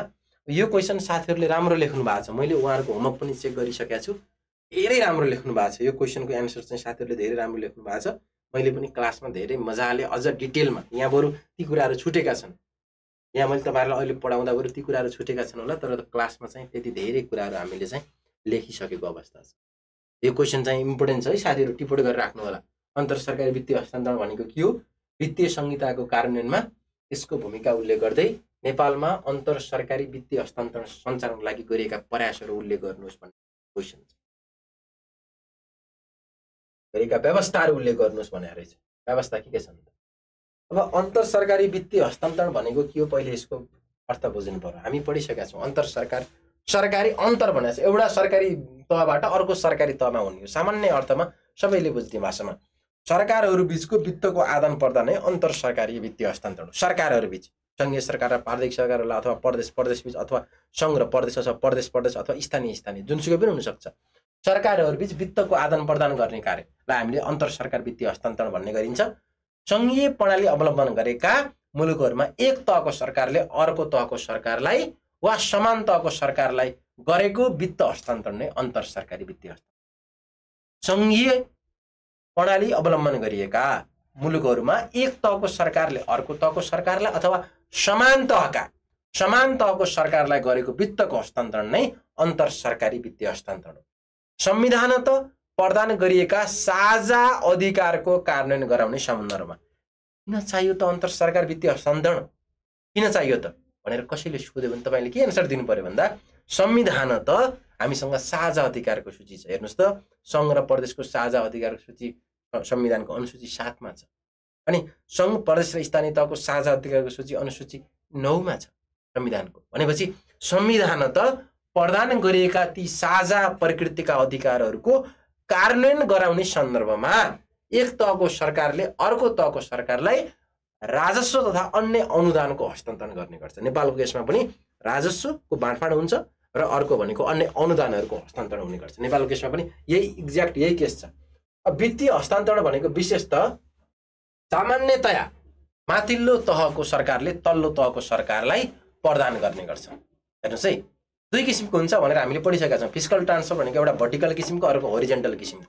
भर्टिकल भनेको जहिले पनि माथिल्लो तहको सरकारले तल्लो तहको सरकारलाई प्रदान गरिन्छ। नेपालको केसमा हेर्नुहुन्छ भने सङ्घीय सरकारले प्रदेश र स्थानीय तहहरूलाई वित्तीय हस्तान्तरण गरेका छन् र प्रदेशले फेरि स्थानीय तहलाई, भनेपछि अल्टिमेटली नेपालमा चाहिँ माथिल्लो तहबाट तल्लो तहमा चाहिँ वित्तको हस्तान्तरण भएको छ भने विशेष परिस्थितिमा फेरि समानान्तर रूपमा प्रभावित हुने गर्छ। अन्तरसरकार वित्तीय हस्तान्तरण तहगत सरकार बीचमा चाहिँ समन्वय र सहकारिता प्रवर्धन गर्ने एउटा आर्थिक समन्वयकर्ता हो। हेर्नुहोस् है, हामीले फिस्कल ट्रान्सफर पढ्दाखेरि के कुरा पढिसकेका छौँ त साथीहरू भन्दा, फिस्कल ट्रान्सफर विशेष गरेर एउटा समानान्तर हुन्छ, एउटा भनेको जस्तो भर्टिकल। नेपालको केसमा चाहिँ भर्टिकल हुन्छ। हेर्नुहोस् है, हाम्रोमा भर्टिकल किसिमको फिस्कल ट्रान्सफर हुन्छ। भर्टिकल फिस्कल ट्रान्सफर हुन्छ। अब भर्टिकल फिस्कल ट्रान्सफरमा हाम्रो के हुन्छ साथीहरू, सङ्घबाट प्रदेश र स्थानीय तहमा, सङ्घबाट हाम्रो कहाँ जान्छ हेर्नुहोस् है, सङ्घबाट वित्तको हस्तान्तरण कहाँ हुन्छ, सङ्घबाट प्रदेश र स्थानीय तहमा वित्तको हस्तान्तरण हुन्छ। स्थानीय तहमा सङ्घबाट प्रदेश र स्थानीय तहमा हुन्छ भने अब प्रदेशबाट फेरि आफू सम्बन्धितका स्थानीय तहमा, प्रदेशबाट फेरि स्थानीय तहमा हुन्छ। यसलाई भन्ने गरिन्छ भर्टिकल, माथिबाट तल तल। नेपालमा हेर्नुहुन्छ भने सङ्घबाट प्रदेश स्थानीय तहमा वित्त सँगसँगै राजस्वको बाँडफाँड हुने गर्छ भने प्रदेशबाट फेरि आफू मातहतका स्थानीय तहमा हुन्छ भने यसलाई हामीले भर्टिकल किसिमको फिस्कल ट्रान्सफर भन्ने गरिन्छ। अब नेपालको केसमा चाहिँ यही कस्तो किसिमको, माथिबाट तलतिर किसिमको, यो भनेको भर्टिकल फिस्कल ट्रान्सफर। नेपालको सिनारीमा भर्टिकल फिस्कल ट्रान्सफर हुन्छ। अर्को भनेको समानान्तर प्रकृतिको। अब समानान्तर प्रकृतिको भनेको एउटा प्रदेशबाट अर्को प्रदेश, जस्तो साथीहरू समान तहबीच वित्तको हस्तान्तरण हुन्छ भने त्यसलाई हामीले समानान्तर भन्ने गरिन्छ। जस्तो साथीहरू प्रदेश छन् भने एउटा प्रदेशबाट अर्को प्रदेशमा दुवैतर्फ हेर्नुहोस् है, अर्को प्रदेशमा वित्तको हस्तान्तरण हुन्छ भने त्यसलाई हामीले समानान्तर भन्न सकियो। अर्को स्थानीय तहबाट, एउटा स्थानीय तहबाट अर्को स्थानीय तहमा हुन्छ भने त्यसलाई पनि हामी के भन्न सकियो समानान्तर वित्तीय हस्तान्तरण हुन सक्छ। हाम्रोमा हुन्छ एक प्रदेशबाट अर्को प्रदेशमा हुँदैन साथीहरु, स्थानीयता पनि एक प्रदेशबाट अर्को प्रदेशमा हुन्छ हुँदैन। नेपालको सिनारियोमा चाहिँ यो विशेष गरेर यो दुई प्रकृतिको हुने गर्छ। र नेपालको सिनारियोमा साथीहरु यो भर्टिकल ट्रान्सफर नै फिस्कल ट्रान्सफर नै नेपालको सन्दर्भमा कार्यान्वयनमा आएको छ। ल नेपालको सन्दर्भमा कुन किसिमको छ? भर्टिकल किसिमको फिस्कल ट्रान्सफर रहेको छ। किन गरिन्छ भन्ने कुरा अघि म साथीहरुलाई भनिसकेँ। किन गरिन्छ त साथीहरु भन्दा अन्तर सरकारी वित्तीय हस्तान्तरणले के हुन्छ? तहगत सरकारको बीचमा समन्वय र सहकारिता हुन्छ। हेर्नुस् त यसरी चाहिँ संघ र प्रदेशको सम्बन्ध भयो, संघ र स्थानीय तहको सम्बन्ध भयो, प्रदेश र स्थानीय तहको सम्बन्ध हुन सक्यो। तहगत रूपमा चाहिँ त्यो समन्वय गर्न सहकार्य गर्नको लागि चाहिँ अन्तर सरकारी वित्तीय हस्तान्तरण गर्छ। यसरी तपाईहरुले भन्नु सकिन्छ। अब अर्को क्वेशन के थियो? वित्तीय संहिताको कार्यान्वयनमा अन्तर सरकारी वित्तीय हस्तान्तरणको भूमिका के हुन्छ त भन्ने किसिमको क्वेशन थियो। यो क्वेशन फेरि पनि हेर्नुस् है, यही क्वेशन एक्जाममा ट्याक्कै यही क्वेशन सोधिदेला फेरि। वित्तीय संहिता कार्यान्वयनमा अन्तर सरकारी वित्तीय हस्तान्तरणको भूमिका के हो भनेर सोध्यो। हेर्नुस् है, सबभन्दा पहिले हामीले के बुझ्नु पर्यो? आर्थिक अधिकारको विकेन्द्रीकरण नै वित्तीय संहिता हो। वित्तीय संहिताको एउटा पाटो मात्रै हो। वित्तीय संहिताभित्र धेरै विषयवस्तुहरू पर्छन्। वित्तीय संहिताभित्र धेरै विषयवस्तुहरू पर्ने गर्छन्। त्यो भित्रको एउटा पाटो भनेको के हो? त्यो भित्रको एउटा पक्ष, एउटा पाटो भनेको वित्तीय हस्तान्तरण हो, अन्तर सरकारी वित्तीय हस्तान्तरण हो। आर्थिक अधिकारको विकेन्द्रीकरण वित्तीय संहिता हो। के हो त वित्तीय संहिता भन्नु भने आर्थिक अधिकारको विकेन्द्रीकरण नै वित्तीय संहिता हो। वित्तीय संहिताका 4 स्तम्भ मध्ये अन्तर सरकारी वित्तीय हस्तान्तरण एक हो। वित्तीय संहितालाई दरिलो बनाउनका निमित्त अन्तर सरकारी वित्तीय हस्तान्तरणले खेल्ने भूमिका चाहिँ त्यहाँ बमोजिम छ। हेर्नुस् है, वित्तीय संहितालाई कसरी चाहिँ यसले चाहिँ प्रभावकारी बनाउँछ त भन्दाखेरि हेर्नु होला, अब जननिकटका सरकारलाई अधिकारको कार्यान्वयन गर्न आवश्यक वित्तीय स्रोतको प्रबन्ध गर्छ। हेर्नुस् है, वित्तीय संहिता भनेको वित्तको केन्द्रीकरण गर्ने कार्य हो। भनिसके पश्चात अब जननिकटका सरकारलाई अधिकारको कार्यान्वयन गर्न आवश्यक वित्तीय स्रोतको व्यवस्था कसले गर्छ? अन्तर सरकारी वित्तीय हस्तान्तरणले गर्छ। जननिकटका सरकारहरूका लागि अधिकारको कार्यान्वयन गर्न आवश्यक वित्तीय स्रोतको प्रबन्ध गर्छ। अनि संघ, प्रदेश र स्थानीय तह बीचमा चाहिँ सहकार्यता, संविधान हेर्नुहुन्छ भने संविधानको धारा 232 मा संघ, प्रदेश र स्थानीय तह बीचमा सहकारिता, सहअस्तित्व र समन्वयनको वातावरण सिर्जना गर्नको लागि महत्त्वपूर्ण छ। संविधानले चाहिँ साथीहरु संघ, प्रदेश र स्थानीय तह बीचको अन्तर सम्बन्ध सहकार्यता, सहअस्तित्व र समन्वयको आधारमा हुनेछ भनेको छ। त्यसलाई वास्तविक रूपमा कार्यान्वयन गर्ने, सिर्जना गर्ने माध्यम के हो त भन्दा यही हो वित्त हस्तान्तरण। अनि वित्तीय संहिताको परिकल्पना स्वरूप तहगत सरकारलाई आफ्ना अधिकार क्षेत्रभित्रका अधिकारको प्रयोगमा स्वतन्त्र बनाउन पनि महत्त्वपूर्ण छ। आफ्नो अधिकार क्षेत्रको विषयमा स्वतन्त्र बनाउन पनि महत्त्वपूर्ण छ। अनि स्थानीय सरकारहरूलाई आन्तरिक स्रोतको पहिचान र परिचालन गर्न आवश्यक स्रोतको जोह पनि गराउँछ। जति पनि हाम्रा स्थानीय सरकारहरू छन् ती स्थानीय सरकारहरूलाई आन्तरिक स्रोतको पहिचान गर्न र परिचालन गर्न आवश्यक स्रोतको जोह गराउन पनि महत्त्वपूर्ण छ। अनि स्थानीय आवश्यकता र त्यसलाई पूरा गर्ने स्रोत साधन बीच रहने खाडललाई चाहिँ कम गर्न। हेर्नुस् है, स्थानीय आवश्यकता र त्यसलाई पूरा गर्ने स्रोत साधन बीचको खाडल हुन्छ, त्यो खाडललाई चाहिँ कम गर्न। जस्तो साथीहरु अब अन्तर सरकारी वित्तीय हस्तान्तरण हुँदैन भने ल हेर्नुस् है, यो कुरा बुझ्नुलाई स्थानीय आवश्यकता र त्यसलाई पूरा गर्ने स्रोत साधन बीच खाडललाई कम गर्न भने।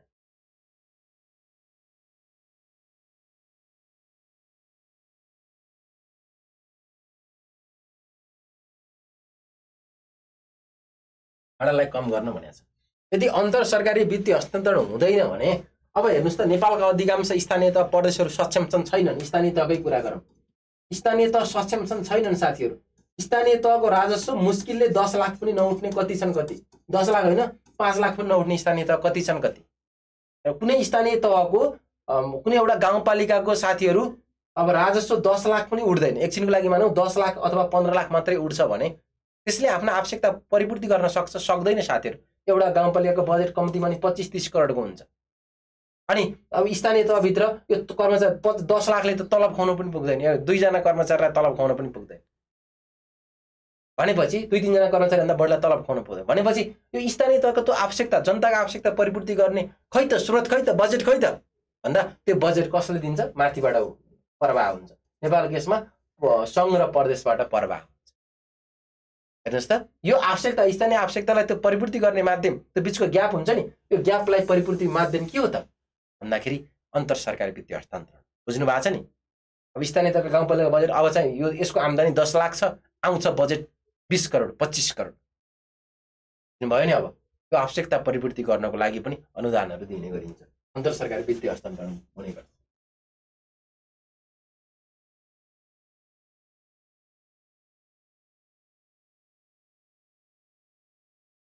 सकिन्छ। त्यसै गरेर संघीय सरकारको दायित्वमा रहेका गौरवका आयोजनाहरूको लागि आवश्यक वित्तको प्रबन्ध गर्न, समानीकरण अनुदान मार्फत क्षेत्रीय असमानता हटाएर मानव अधिकारको प्रत्याभूति दिलाउनु। तपाईको संविधानको धारा 60 हेर्नुहुन्छ भने धारा 60 मा साथीहरु वित्तीय समानीकरण अनुदानहरू दिँदाखेरि खर्चको आवश्यकता राजस्व क्षमताका आधारमा दिने भनेको छ। त्यहाँको आवश्यकता के छ? क्षमताका आधारमा दिने भनेको छ। समानीकरण अनुदान मार्फत क्षेत्रीय असमानता, अहिले त पारदेशिक असमानता भन्दा हुन्छ, पारदेशिक असमानता हटाएर मानव अधिकारको प्रत्याभूति दिलाउनको लागि फिस्कल इम्ब्यालेन्सलाई कम गरेर समानुपातिक विकास गर्न। त्यो फिस्कल इम्ब्यालेन्स हुन्छ नि, त्यो इम्ब्यालेन्सलाई समानुपातिक विकास गर्न कम गरेर समग्रमा वित्तीय संहितालाई दिगो, चिरस्थायी, समन्वयात्मक प्रकृतिको बनाउनको लागि अन्तर सरकारी वित्तीय हस्तान्तरणको प्रभावकारी भूमिका रहेको हुन्छ भनेर लेख्न सक्नुहुन्छ। अब सँगसँगै अर्को क्वेशन के थियो? नेपालमा अन्तर सरकारी वित्तीय हस्तान्तरणका सञ्चालन लागि भएका व्यवस्थाहरू के छन् त भनेर सोधेको थियो। अब तपाईहरु नेपालको संविधान हेर्नुहुन्छ भने संविधानको धारा 60 हेर्नु होला, यो उपधाराहरू हुन्। धारा 60 को मूल मर्म के छ त भन्दा संघीय सरकारले प्रदेश र स्थानीय तहलाई राष्ट्रिय प्राकृतिक स्रोत तथा वित्त आयोगको सिफारिसमा खर्चको आवश्यकता र राजस्व क्षमताका आधारमा वित्तीय समानीकरण अनुदान दिन सक्ने व्यवस्था छ। कसरी दिने? धारा 60 हेर्नुहुन्छ भने संघीय सरकारले प्रदेश सरकार र स्थानीय सरकारलाई तथा प्रदेश सरकारले स्थानीय तहलाई, हामीसँग राष्ट्रिय प्राकृतिक स्रोत तथा वित्त आयोग छ संवैधानिक आयोगको रूपमा, त्यो राष्ट्रिय प्राकृतिक स्रोत तथा वित्त आयोगले चाहिँ कसरी गर्ने त, अनुदान कसरी दिने, राजस्व बाँडफाँड कसरी गर्ने आधारहरू छ। आधारहरू हेर्नु होला तपाईहरुले, अङ्कभार प्रदान गरेको छ। त्यो प्राकृतिक स्रोत तथा वित्त आयोगको सिफारिसमा खर्चको आवश्यकता र राजस्व क्षमताका आधारमा वित्तीय समानीकरण अनुदान दिन सकिने व्यवस्था गरिएको छ धारा 60 मा। यसै गरेर संविधानको धारा 60 को 6 मा फेरि उपधारा 6 मा नेपाल सरकारले संघीय सञ्चित कोषबाट प्रदान गर्ने सशर्त अनुदान, समपूरक अनुदान वा अन्य प्रायोजनको लागि दिने विशेष अनुदान वितरण सम्बन्धी व्यवस्था गरिएको छ। हेर्नुस् है, हामीले 4 किसिमका अनुदानहरू दिइन्छ। 4 किसिमका अनुदानहरू अन्तर सरकार वित्तीय हस्तान्तरणमा हामी पढिसकेका छौँ, हरेकको के हो भन्ने विषयवस्तु। यसमा चाहिँ साथीहरू वित्तीय समानीकरण अनुदान, विशेष अनुदान, सशर्त अनुदान र समपूरक अनुदान गरेर 4 किसिमका अनुदानहरूको लागि हेर्नुस् त। अब बाँकी 3 कुन कुन हुन्? नेपाल सरकारले संघीय सञ्चित कोषबाट प्रदान गर्ने सशर्त अनुदान, समपूरक अनुदान तथा अन्य प्रायोजनको लागि विशेष अनुदान सम्बन्धी व्यवस्था गरेको छ भनेर लेख्नु पर्यो साथीहरूले।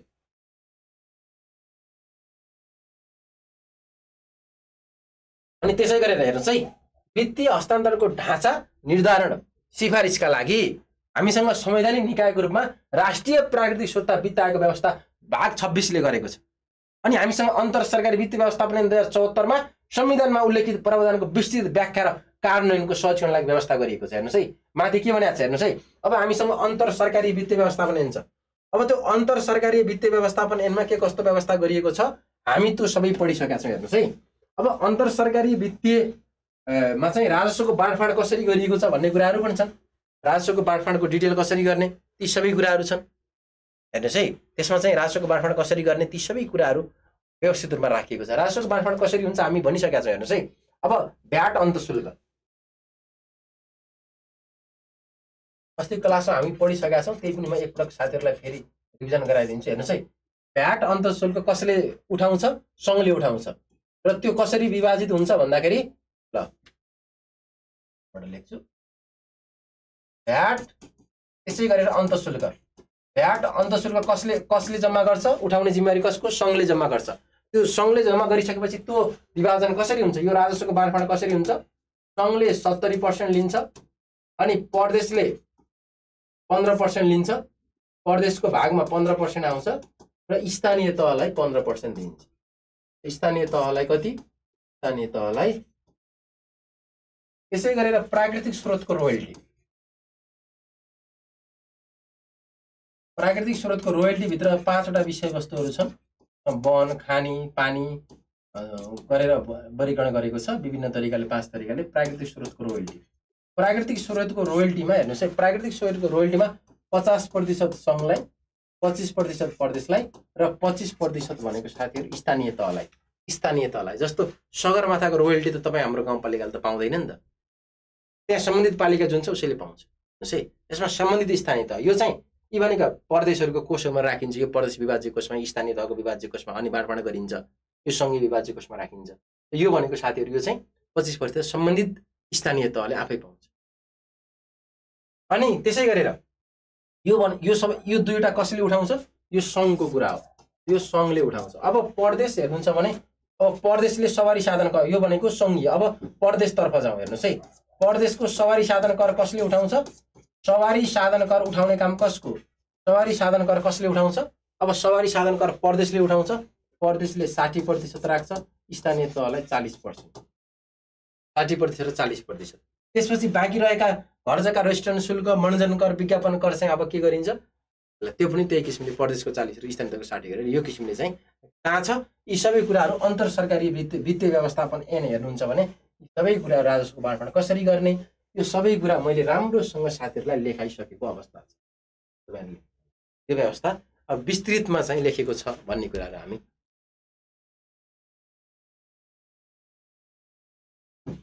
अनि त्यसै गरेर हामीसँग अब राष्ट्रिय प्राकृतिक स्रोतको वित्त आयोग एन 74 छ। समपूरक अनुदान सम्बन्धी कार्यविधि 75 छ। विशेष अनुदान सम्बन्धी कार्यविधि 2075 को व्यवस्था गरिएको छ। अनि हामीसँग राष्ट्रिय प्राकृतिक स्रोत वित्त आयोग छ। अनि अन्तर सरकार वित्त परिषद छ। अर्थमन्त्रीको संयोजकत्वमा प्रदेश र स्थानीय तहका प्रतिनिधिहरूको सदस्यता रहने अन्तर सरकारी वित्तीय परिषद छ। अनि त्यसै गरेर प्रदेश समन्वय समिति छ। हामीसँग प्रदेश समन्वय समिति छ, मुख्यमन्त्रीको संयोजकत्वमा र स्थानीय तहका प्रमुख र उपप्रमुख वा अध्यक्ष उपाध्यक्षको समेतमा त्यो किसिमको व्यवस्था छ। ल अब तपाईहरु लास्टमा लेख्न सक्नुहुन्छ। यो चाहिँ परिभाषाका कुराहरु है। हामी सबै कुरा अब लास्टमा निष्कर्ष चाहिँ यसरी मुलुकका तहगत सरकारहरू बीच कानुनको अधीनभित्र रहेर वित्तीय साधनको हस्तान्तरण गर्ने प्रणाली नै अन्तर सरकारी वित्तीय हस्तान्तरण हो। वित्तीय संहिताको प्रभावकारी कार्यान्वयनमा यसले महत्त्वपूर्ण भूमिका निर्वाह गरेको हुन्छ। नेपालमा यसको सञ्चालनको लागि संविधानमा नै विभिन्न किसिमका प्रावधानहरूको व्यवस्था गरिएको छ। संवैधानिक प्रावधानको कार्यान्वयनको संस्थाका लागि संस्थागत तथा कानुनी व्यवस्था गरेर यसको सञ्चालन गरिएको छ भनेर तपाईहरु लेख्न सक्नुहुन्छ। ल यो क्वेशन अलिकति बढी नै इम्पोर्टेन्ट छ है साथीहरु। यो क्वेशन अलिकति बढी नै इम्पोर्टेन्ट छ। राम्रोसँग ख्याल गर्नु होला। मैले क्वेशन के लेखाएको थिएँ, आज मैले तपाईहरुलाई लेखाएका सबै क्वेशनहरु इम्पोर्टेन्ट छन्। त्यो मध्ये यो क्वेशन अझ बढी इम्पोर्टेन्ट छ। यो क्वेशन साथीहरु अझ बढी इम्पोर्टेन्ट छ। ल अहिलेसम्म पढाएको विषयवस्तुबाट साथीहरुलाई के सोध्नु पर्ने छ, केही सोधौं जस्तो लागेको छ भने सोधिहाल्नु होला है।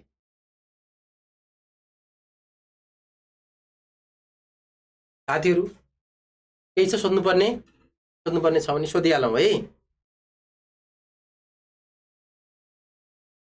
ल अर्को क्वेशन हेरौं। कर नीति भनेको के हो?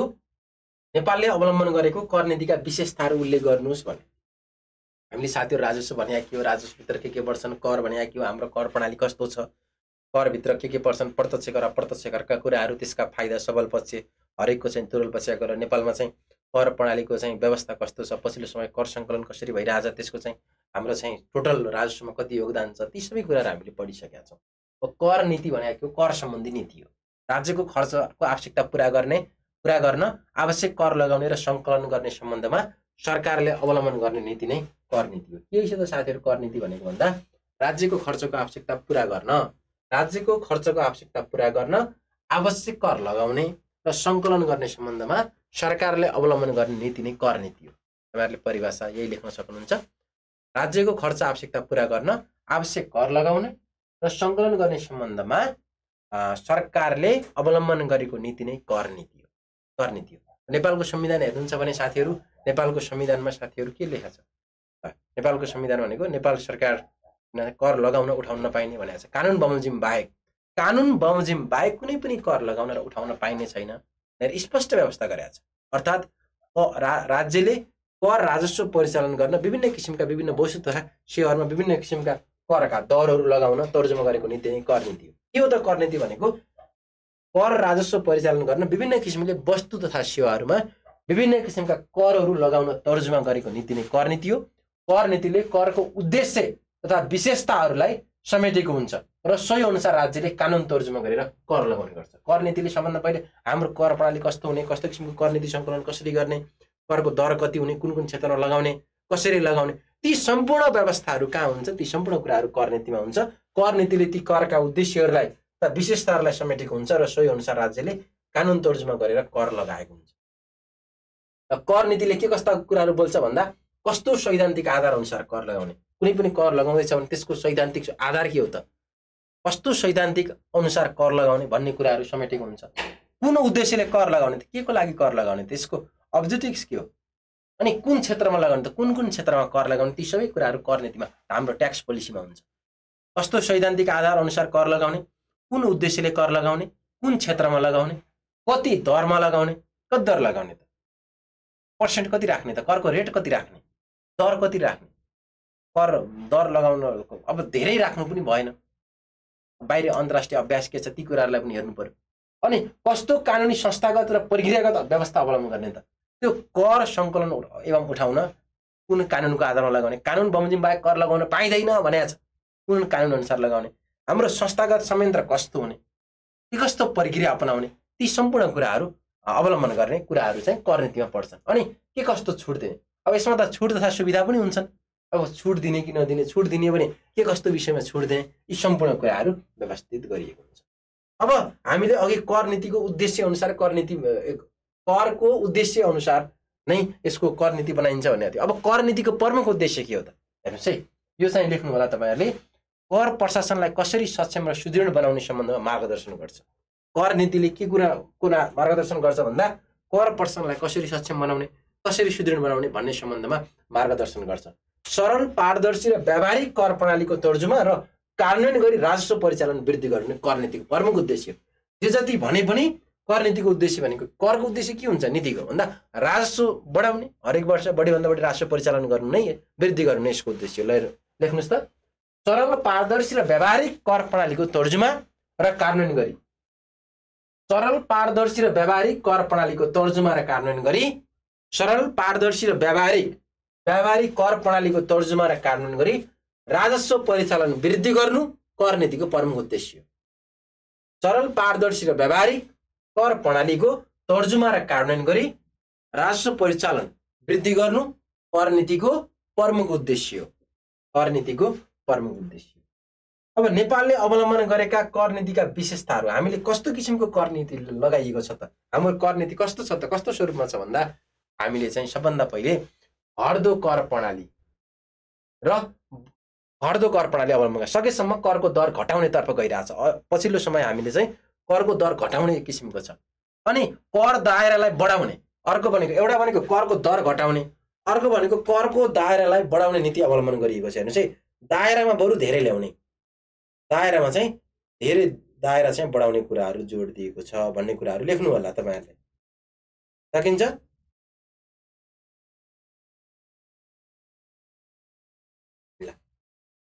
करका चाहिँ दर घटाउँदै लिएर जाने, करको दायरा बढाउँदै लिएर जाने किसिमको नीति अवलम्बन गरिएको छ। अनि जस्तो करको दायरा विस्तार गर्ने, करको छुटको सीमा चाहिँ घटाउँदै लिएर जाने, सबै कारोबारलाई करको दायरामा ल्याउने, हाम्रो धेरै कारोबारहरू अझै पनि करको दायरामा छैनन्, ती सबै कारोबारहरूलाई करको दायरामा ल्याउने किसिमको नीति अवलम्बन गरिएको छ। अनि त्यसै गरेर स्वैच्छिक कर सहभागितालाई प्रोत्साहित गरेको छ। अघि हामीले पढ्यौँ नि स्वयं कर निर्धारण प्रणाली, त्यसै गरेर स्वैच्छिक रूपमा स्वस्फूर्त रूपमा कति कर लाग्छ, उसको आय व्ययको विवरण ऊ आफै राख्ने, उसले आफ्नो कर कति लाग्छ आफै चाहिँ त्यसको चाहिँ अनुमान गर्ने र कर दाखिला आफै गर्ने स्वैच्छिक कर सहभागितालाई प्रोत्साहन गरिएको छ। राजस्व प्रशासनलाई सुदृढ र करदाता मैत्री तुल्याउन ई गभर्नेन्सको अवलम्बन गरिएको छ। पछिल्लो समय तपाईँले घरै बसेर कर तिर्न सक्नुहुन्छ। करदाता मैत्री कर प्रणालीमा जोड दिएको छ। यसमा चाहिँ स्वयं कर घोषणा प्रणालीका कुराहरू छन्, अनि करदाताको सहभागिता बढाउने कुराहरू छन्, कर सहभागितालाई सम्मान गर्ने, पुरस्कार गर्ने, अनि त्यसै गरेर आधुनिक विद्युतीय प्रणालीको अवलम्बन गरिएको छ। हेर्नुहोस् है, अनि त्यसै गरेर करदाताको वरिपरि कर प्रशासन पुगेको छ। कसरी हुन्छ, करदाताको वरिपरि नजिक चाहिँ कर प्रशासन पुगेको अवस्था छ। अनि त्यसै गरेर अनुसन्धात्मक क्षमतामा वृद्धि गरेर कर चुहावट नियन्त्रणको प्रयास गरिएको छ। कसरी हुन्छ, कर चुहावटलाई नियन्त्रण कसरी गर्ने त्यो विषयमा पनि चाहिँ पछिल्लो समय चाहिँ अनुसन्धात्मक क्षमतामा वृद्धि भएको छ। अनि दोहोरो कर मुक्ति सम्झौता गरिएको छ। अर्को भनेको साथीहरू दोहोरो कर मुक्ति सम्झौता गरिएको छ। कुनै पनि करदातालाई दोहोरो देशमा चाहिँ दुवै देशमा चाहिँ दोहोरो कर तिर्न नपरोस् भनेर दोहोरो कर मुक्ति सम्झौता गरिएको छ। दोहोरो कर घटाउने विषयवस्तु छन्। एउटै कारोबारमा एकै किसिमको प्रकृतिको मात्रै कर लाग्ने, अन्तर्राष्ट्रिय कारोबारको सम्बन्धमा दोहोरो कर मुक्तिको सम्झौता गरिएको छ।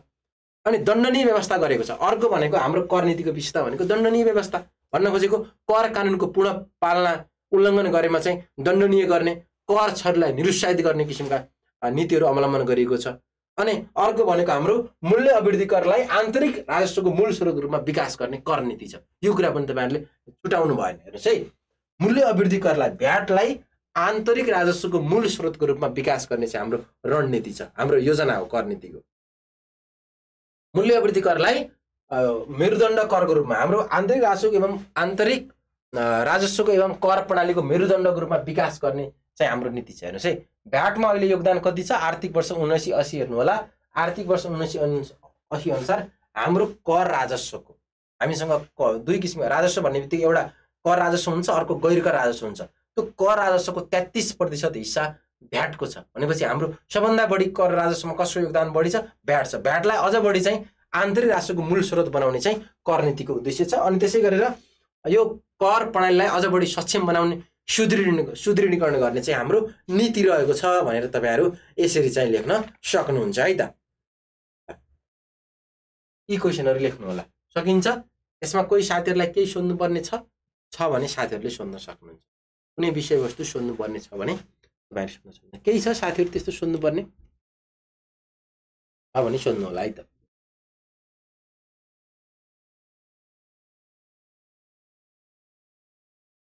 यो च्याप्टर एकदमै इम्पोर्टेन्ट छ है साथीहरू। यो राजस्व र प्रशासन भन्ने विषयवस्तुहरू धेरै जोडिएको छ र तपाईँहरूको कतिपय विषयवस्तुहरू थर्ड पेपर र सेकेन्ड पेपरसँग पनि मिल्छ। जस्तो त लेखा प्रणाली लेखा परीक्षण भनेको छ, त्यो सेकेन्ड पेपरसँग नेपालको लेखा प्रणाली, नेपालको चाहिँ लेखा परीक्षण अनि लेखा परीक्षण बेरुसँग जोडिएको विषयवस्तु त्यो मिलिहाल्छ। अनि हामी वैदेशिक सहायता अनुदान भन्ने उता टपिक छ, यता हामीले पढिरहेछौँ। यता हामीले सार्वजनिक आय पढ्दाखेरि सार्वजनिक आयभित्र के पर्छन् हेर्नुहोस् है।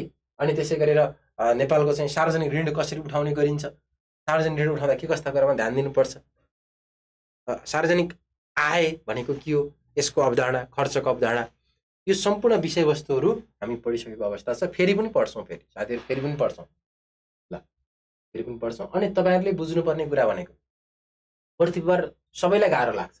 किन गाह्रो लाग्छ त्यसको पछाडिको कारण छ। तपाईँहरू सेकेन्ड पेपर थर्ड पेपरमा व्याख्या गर्न सक्नुहुन्छ, आफै मौलिक लेख्दा पनि हुन्छ। त्यहाँ चाहिँ कस्तो छ भन्दा यो भनेको साइन्स जस्तो छ कि फोर्थ पेपर भनेको साइन्स जस्तो छ। तपाईँको धेरै गफलाउनै मिल्दैन, जान्नै पर्छ, नजानिकन गफलाउनै मिल्दैन। जस्तो तपाईँको नेपालको शासन प्रणाली कस्तो छ भन्ने पनि यहाँ जतिजना साथीहरू हुनुहुन्छ सबैको अलग अलग एन्सर आउँछ। अब संविधानका विशेषता भन्ने पनि सबैको अलग एन्सर आउँछ। किन भन्दा लेख्ने विषयवस्तु धेरै छ कि जताबाट लेख्दा पनि हुन्छ। अब सुशासन भने के हो, सबैको फरक फरक आउँछ, कुरा त्यसैको नजिक नजिक हुन्छ, घुम्छ, तर अलग अलग आउँछ। हामी आफै पनि गफ लाउन सकिन्छ। शासन प्रणाली कस्तो छ तपाईँले टपिकै नहेरे पनि पढ्दै नपढेको मान्छेले पनि, पहिले अफिसर तयारी नगरेको मान्छेले पनि लेख्न सक्छ। संविधान भने के हो, केही न केही त बुझ्या हुन्छ नि, लेख्न सकिन्छ। त्यहाँ चाहिँ हामी गफै बढी गर्छौँ, गफ लेख्छौँ, गफ बिग्छ सेकेन्ड र थर्ड पेपरमा। तर यसमा गफ बिगाउन गाह्रो छ, त्यही भएर अलिकति बढी पढ्नुपर्छ। वास्तवमा पढ्नुपर्ने भनेको फोर्थ पेपर हो। किन भन्दा तपाईँले के कस्तो व्यवस्था गरेको छ कर प्रणाली भन्दा यसै गफ लाउन मिल्छ मिल्दैन। अब अन्तर सरकारी वित्त हस्तान्तरण सम्बन्धी नेपालमा के कस्तो व्यवस्था, राजस्व बाँडफाँड सम्बन्धी के कस्तो व्यवस्था गरिएको छ, अन्तर सरकारी वित्त व्यवस्थापन राजस्वको बाँडफाँड कसरी हुन्छ, सङ्घ प्रतिष्ठानमा कसरी जान्छ, प्रतिशत निर्धारण, तपाईँ गफलार हुन्छ हुँदैन। भ्याट सम्बन्धी के कस्तो व्यवस्था छ, भ्याट भने के हो, अन्तशुल्क भने के हो, गफलाउन मिल्छ, अलिकति टेक्निकल छ। त्यही भएर जसले फोर्थ पेपर राम्रोसँग पढ्छ बुझ्छ उसको लागि गाह्रो हुँदैन। र तपाईँहरूको प्रतिस्पर्धीलाई पछार्न मिल्ने भनेको अलिकति बढी नम्बरले पेल्न मिल्ने, जित्न मिल्ने भनेको फोर्थ पेपर हो। तपाईँले राम्रोसँग फोर्थ पेपर लेख्नुभयो भने तपाईँको प्रतिस्पर्धीलाई धेरै पछाडि पार्नुहुन्छ। सेकेन्ड थर्डमा तपाईँले पछाडि पार्न सक्नुहुन्न, उसले केही न केही लेख्छ। त्यही भएर फोर्थ पेपर भनेको साथीहरू गाह्रो होइन, हामीले अलिकति कम पढ्छौँ अनि सेकेन्ड र थर्डको तुलनामा अलिकति बढी टेक्निकल छ। साइन्स भनिहालेँ नि मैले, यो साइन्स जस्तो छ भनेको पढ्नै पर्छ, हरेक विषयवस्तुको नलेज तपाईँमा हुनै पर्छ। गफ लाउन मिल्ने टपिकहरू अलिक कम छन्। जान्नै पर्छ, बुझ्नै पर्छ। त्यही कारणले गर्दाखेरि फोर्थ पेपर अलिकति गाह्रो जस्तो लागेको, तर पढिसकेपछि गाह्रो छैन। तपाईँलाई साइन्स कसैलाई एकदम गाह्रो लाग्छ, जसले पढेको हुन्छ उसलाई कति मजा लाग्छ, साइन्समा जति नम्बर बढी कुनैमा पनि आउँदैन। यस्तै हो, यो पनि हामीले राम्रोसँग तयारी गऱ्यौँ भने यो पनि धेरै नै सजिलो लाग्छ। अनि यसमा गफ लाउने होइन साथीहरू, अरूमा गफ लाउनुहोस्, जेसुकै गर्नुहोस्, फोर्थ पेपरमा कतिपय टपिक यस्ता छन् कि गफ लाउनै मिल्दैन। यी सबै कुराहरू तपाईँहरूले लेख्नु होला। ल, यसमा कसैले केही सोध्नुपर्ने छ? अनि लगानी मैत्री कर नीतिको तर्जुमा गरिएको छ, दोहोरो कर मुक्ति सम्झौताद्वारा दोहोरो करको भारको अन्त्य गरिएको छ। अघि मैले साथीहरूलाई भनिसकेँ। यी कुराहरू चाहिँ साथीहरू लेख्नु होला। अब त्यसै गरेर अरू क्वेसनहरू पनि थिए, राजस्वको अवधारणाका कुराहरू पनि थिए, नेपालको राजस्वको अवस्था कस्तो छ भन्ने कुराहरू पनि म साथीहरूलाई त्यो क्वेसन पनि दिए जस्तो लाग्छ होइन। तपाईँहरूलाई अरू क्वेसनहरू मैले के दिएको थिएँ ल भन्नुहोस् त। ल, अरू क्वेसनहरू जस्तो साथीहरू, अब राजस्वको अवधारणा हामी पढिसकेका छौँ। राजस्व चाहिँ किन उठाउने गरिन्छ, परम्परागत रूपमा राजस्व सम्बन्धी के कस्तो अवधारणा थियो, पछि कस्तो भयो भन्ने कुराहरू हामी पढिसकेका छौँ। अनि राजस्वको अवस्था के छ भन्ने किसिमको क्वेसन थियो। हेर्नुहोस् है, अब राजस्वको अवस्था हेर्नुहुन्छ भने अब राजस्वको अवस्था 79-80 मा राजस्वको अवस्था के छ? गैर कर राजस्वको हिस्सा भनेको 10% मात्रै छ। कर राजस्वको हिस्सा 90% छ। टोटल राजस्व भनेको 865 अरब 62 करोड उठेको छ जम्मा। अनि गैर कर जम्मा राजस्व चाहिँ कर राजस्व मात्रै भन्छ भने कुल कर राजस्व 865 अरब 62 करोड उठेको छ आर्थिक वर्ष 79-80 मा। गैर कर राजस्व 91 करोड अरब 53 करोड छ। जम्मा राजस्व भनेको 9 खर्ब 57 अर्ब 15 करोड राजस्व उठेको छ आर्थिक वर्ष 79। अब कर राजस्व मात्रै हेर्ने भने कर राजस्वको हेर्नुहोस् है, अब कर राजस्वमा मैले यो कुरा लेखाइसकेको छु, त्यही पनि एकपटक भनिदिन्छु। अवस्था के छ भन्दाखेरि हामीले चाहिँ डाटा पनि लेखौँ न त, के फरक पर्छ र। अब कर राजस्व हेर्नुहुन्छ भने अब गैर कर राजस्वको हिस्सा कति छ त? कर राजस्वको हिस्सा कति छ म यो लेखाइदिइसकेको छु साथीहरूलाई। कर राजस्व 90%। गैर कर राजस्व कति छ? गैर कर राजस्व कति छ? गैर कर राजस्व 10% छ। मैले यो डाटा सबै लेखाइसकेको छु, अहिले म त धेरै डिटेलमा म लेखाउँदिनँ है। अब कर राजस्वलाई यदि हामीले चाहिँ कर राजस्वलाई पुरै 100% मान्ने हो भने यसमा हाम्रो भ्याटको योगदान कति छ? भ्याट कति छ? आयकर कति छ? अन्तशुल्क कति छ? अब भन्सार महसुल कति छ? र भन्सार महसुल कति छ? अन्य कर कति छ? भ्याट कति, आयकर कति, अन्तशुल्क कति, भन्सार महसुल कति, त्यसै गरी अन्य कर कति? अब भन्नुहोस् त, भ्याटको योगदान, मुह करको योगदान कति छ? मुह करको योगदान भनेको 33%। भ्याट, आयकर 29, अनि अन्तशुल्क कति छ ल भन्नुहोस् त? अन्तशुल्क 16% छ। टिप्पणी गर्नुलाई सम्पूर्ण साथीहरूले, अन्तशुल्क 16%, भन्सार महसुल 20% र यो 2%। यो भनेको मैले कर राजस्वको मात्रै पर्सेन्ट निर्धारण गरेको छु। यो कर राजस्वलाई यदि 100% मान्ने हो भने, कर राजस्वलाई 100% मान्ने हो भने भ्याट भनेको 33%। भ्याट कति उठेको छ अघिल्लो आर्थिक वर्षमा? भ्याट कति उठेको छ ल भन्नुहोस् त? मुह कर भनेको कति उठेको छ? 2 खरब 90 अरब 60 करोड भ्याट उठेको छ। अनि त्यसै गरी आयकर भनेको 2 खरब 49 करोड 58 2 खरब 49 अरब 58 करोड आयकर उठेको छ। अन्तशुल्क कति उठेको छ भन्दा अन्तशुल्क 1 खरब 36 अरब 29 करोड अन्तशुल्क उठेको छ। अनि त्यसै गरेर साथीहरू भन्सार महसुल कति उठेको छ त आर्थिक वर्ष 1980 मा भन्नुहुन्छ भने 1 खरब 73 अर्ब 50 करोड चाहिँ भन्सार महसुल उठेको छ। अब अन्य कर चाहिँ अब 15 अर्ब 65 करोड उठेको छ। अब टोटल हाम्रो कर राजस्वको हिस्सा कति छ त भन्नुहुन्छ भने कर राजस्व भनेको 865.62 865.62 भनेको 8 खर्ब 65 अर्ब 62 करोड चाहिँ कर राजस्व उठेको छ। कर राजस्व कति हो? कर राजस्व 865.62 हो। हजुर, अनि गैर कर राजस्व कति हो? गैर कर राजस्व भनेको यो भनेको अरबमा हो है साथीहरू।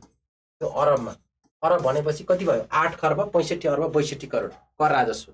गैर कर राजस्व कति छ? 91.53 भनेको 51 अरब 53 करोड गैर कर राजस्व। जम्मा कति भयो? 957.15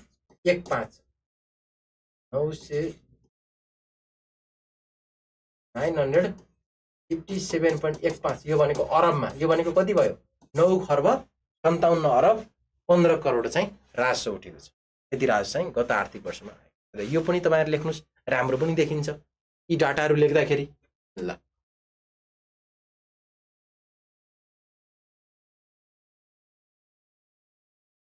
कसैलाई केही छ सोध्नुपर्ने यो टपिकबाट, यो क्वेसनबाट सोध्नुपर्ने छ?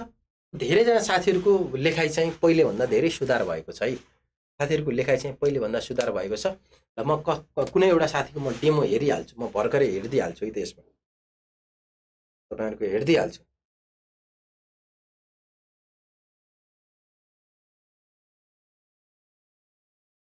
नलिनु साथीहरू, म हेरिदिइहाल्छु, धेरै समय लाग्दैन।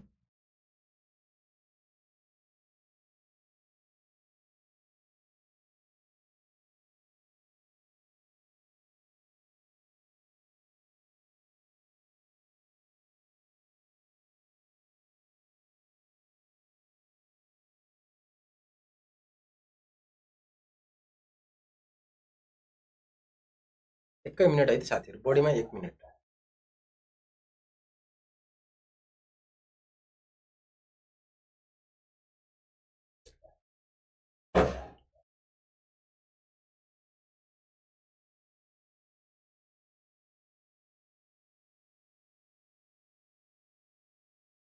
म तपाईँहरूको होमवर्क हेरिदिइहाल्छु है त साथीहरू। ल लाइभ क्लासमा नै तपाईँहरूको होमवर्क हेरिदेऊ न त। क्लासरुम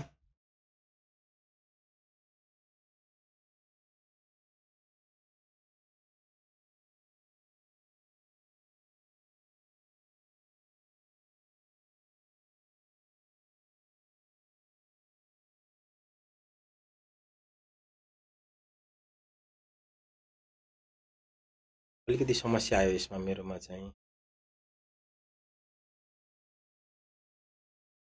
भन्नुहोस् है त, मिलेसम्म हेर्ने भनेको एकैछिन है त।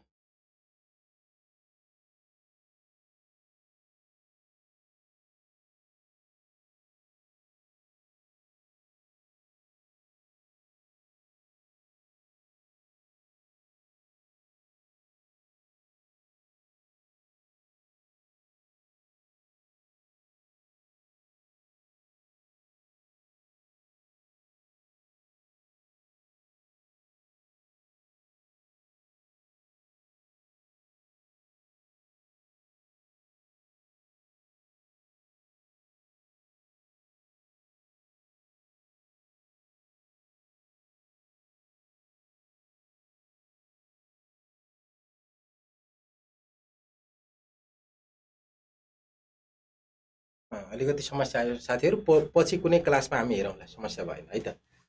ल एकजना साथीको चाहिँ यसमा जस्तो कर राजस्व र गैर राजस्वको फरक लेख्दै, अनि नेपालमा चाहिँ राजस्वको अवस्था के कस्तो छ भन्ने किसिमको क्वेसन थियो। अब एकजना साथीले मोटामोटी रूपमा फर्स्टमा कर राजस्व र गैर राजस्व भनेको के हो ती विषयवस्तुहरू लेख्नु भएको छ होइन। अनि त्यसपछि त्यसको परिचय लेखिसकेपछि डिफ्रेन्स पनि लेख्नु भएको छ। तर उहाँको चाहिँ डिफ्रेन्स अलिकति कम भयो जस्तो लाग्यो। तपाईँहरूले जम्मा 4वटा जति डिफ्रेन्स लेखे जस्तो लाग्यो, कम्तीमा नि 6-7वटा जति डिफ्रेन्स लेख्नु होला।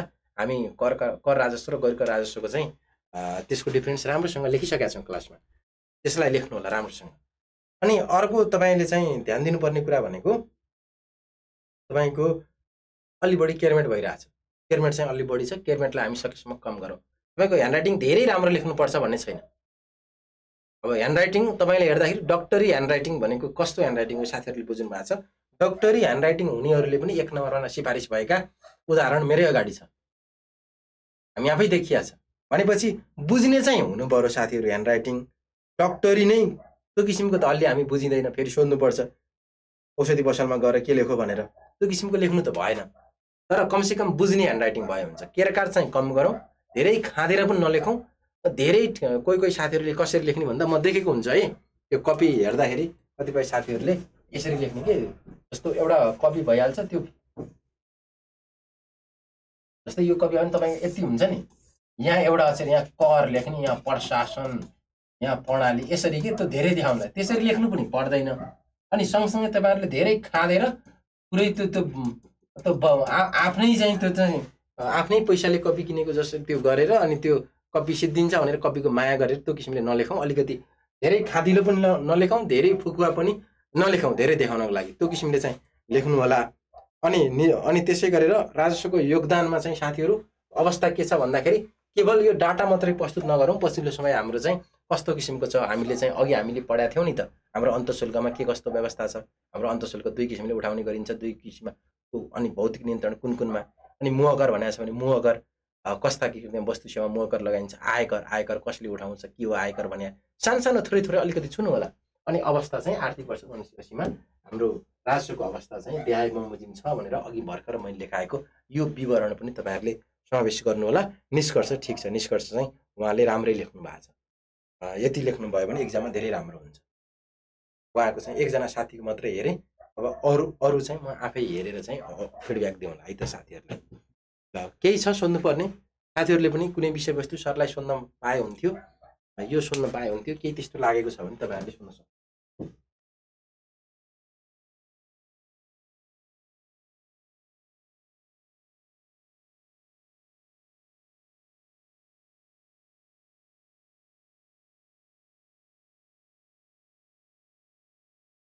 साथीहरूलाई केही सोध्नुपर्ने छ, केही सोध्नुपर्ने छ भने सोध्नु होला।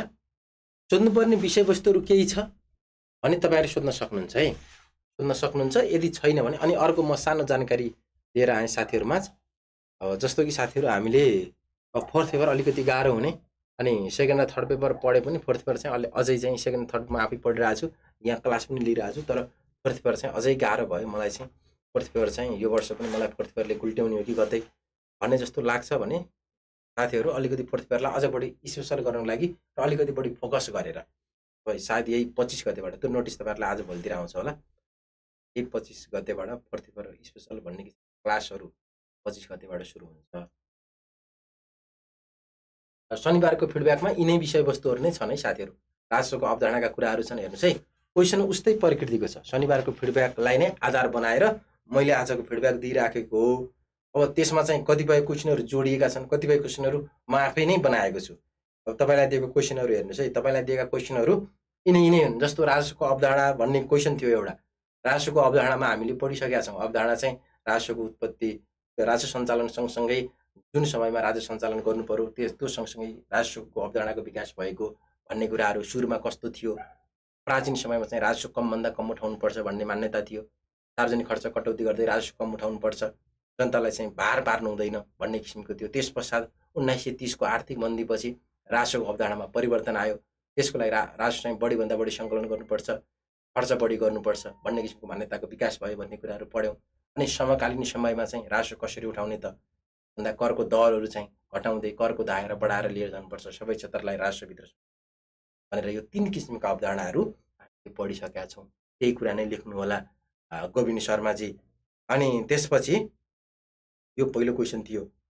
अनि दोस्रोमा अन्तर सरकारी वित्तीय हस्तान्तरण भनेको के, नेपालको संविधानमा यस सम्बन्धी के कस्तो व्यवस्था गरिएको छ भन्ने कुराहरू। अब अन्तर सरकारी वित्तीय हस्तान्तरण हामीले अघि भर्खर त्यो धेरै कुराहरू पढिसक्यौँ। संविधान मात्र होइन कि, संविधानका कुरा त मैले अघि तपाईँहरूलाई देखाइसकेँ, सँगसँगै समग्रमा के कस्तो व्यवस्था गरिएको छ त्यो पनि मैले अघि साथीहरूलाई त्यसको फिडब्याक पनि दिइसकेँ। अनि अर्को भनेको वित्त नीति र मौद्रिक नीतिको भिन्नता उल्लेख गर्नुहोस्, नेपालको आर्थिक नीतिका विशेषता उल्लेख गर्नुहोस्। अब मौद्रिक नीति र वित्तीय नीति भनेको के हो हामीले क्लासमा पनि धेरै पढाएको छौँ। मौद्रिक नीति भनेको सरकारले तयार गर्छ, अनि मौद्रिक नीति भनेको केन्द्रीय ब्याङ्कले तयार गर्छ। वित्तीय नीति भनेको समग्र वित्तीय व्यवस्थापनमा जोड दिन्छ भने मौद्रिक नीतिले केवल मौद्रिक व्यवस्थापन, मुद्रा आपूर्ति, ब्याज दरसँग मात्रै सम्बन्धित हुन्छ। वित्तीय नीतिको एउटा चाहिँ एउटा त्यसलाई कार्यान्वयन गर्ने, वित्तीय नीतिको एउटा कार्यान्वयन गर्ने औजार मौद्रिक नीतिले सहयोग गर्छ भन्ने कुराहरू पनि लेख्नु होला। अनि वित्त नीतिभित्र साथीहरू यसको कार्यक्षेत्र धेरै नै छ, यो कुराहरू लेख्नु होला। अनि त्यसै गरेर मौद्रिक नीतिको चाहिँ यसको कार्यक्षेत्र अलिकति कम छ भन्ने कुराहरू, यो कुराहरू हामी लेखिसकेका छौँ। तिनै विषयवस्तुहरूलाई तपाईँहरूले लेख्नु होला। अब नेपालको चाहिँ आर्थिक नीतिका विशेषताभित्र हामी जोडिसकेका छौँ। संविधान पनि हेर्नु होला, आर्थिक उद्देश्य भनेर छ, नेपालको चाहिँ आर्थिक नीति कस्तो हुने भन्ने कुराहरू छन्। हाम्रो समाजवाद हुनु कुराहरू छन्, समग्रमा आर्थिक स्थायित्व कायम गर्ने, आर्थिक वृद्धि, आर्थिक विकास गर्ने प्रकृति, यहाँ हाम्रो कस्तो किसिम मिश्रित किसिमको अर्थ हामीले अङ्गीकार गरेका छौँ। कतिपय चाहिँ पुँजीवादी अर्थनीति केही गुणहरू र कतिपय चाहिँ समाजवादीका अर्थनीतिका गुणहरू, 3 खम्बे अर्थनीति भन्ने कुराहरू हामीले पढिसकेका छौँ। त्यही कुराहरूलाई साथीहरूले त्यो किसिमले चाहिँ लेख्नु होला है त, त्यो किसिमले चाहिँ लेख्नु होला। अनि अघिको म एउटा जानकारी दिन चाहँदै थिएँ, सायद भोलि पर्सि तपाईँहरूलाई नोटिस पनि आउँछ होला। फोर्थ पेपर अलिकति गाह्रो लाग्ने साथीहरूलाई फोर्थ पेपर चाहिँ अलि राम्रोसँग तयारी गर्छु भन्ने लाग्छ भने सायद हाम्रो यही 25 गतेबाट फोर्थ पेपर स्पेसल क्लास हुन्छ। त्यो फोर्थ पेपर स्पेसल क्लास चाहिँ त्यो सबै विषयवस्तु म आफै पढाउँछु। साथीहरू त्यसमा इच्छुक हुनुहुन्छ भने स्मार्ट जीको प्रयोग गर्न सक्नुहुन्छ। अरू जति पनि अरू बाँकी हाम्रा जति पनि लाइभमा जोडिनुभएका साथीहरू हुनुहुन्छ, ती लाइभमा जोडिनुभएको साथी चाहिँ त्यो सूचना सायद भोलि तपाईँहरूको अगाडि पक्कै पनि आउँछ। म पहिल्यै नै तपाईँहरूलाई जाने। अरू केही छ सोध्नुपर्ने? अरू केही सोध्नुपर्ने विषयवस्तु छ भने सोध्नु होला। अरू केही विषयवस्तु छ भने सोध्नु होला है त। होइन भने आजलाई साथीहरू हामी क्लास यति नै गर्छौँ। तपाईँहरूलाई फोर्थ पेपर जति पनि साथीहरू हुनुहुन्छ फोर्थ पेपर समग्र साथीहरू म आफै पढाउँछु है त।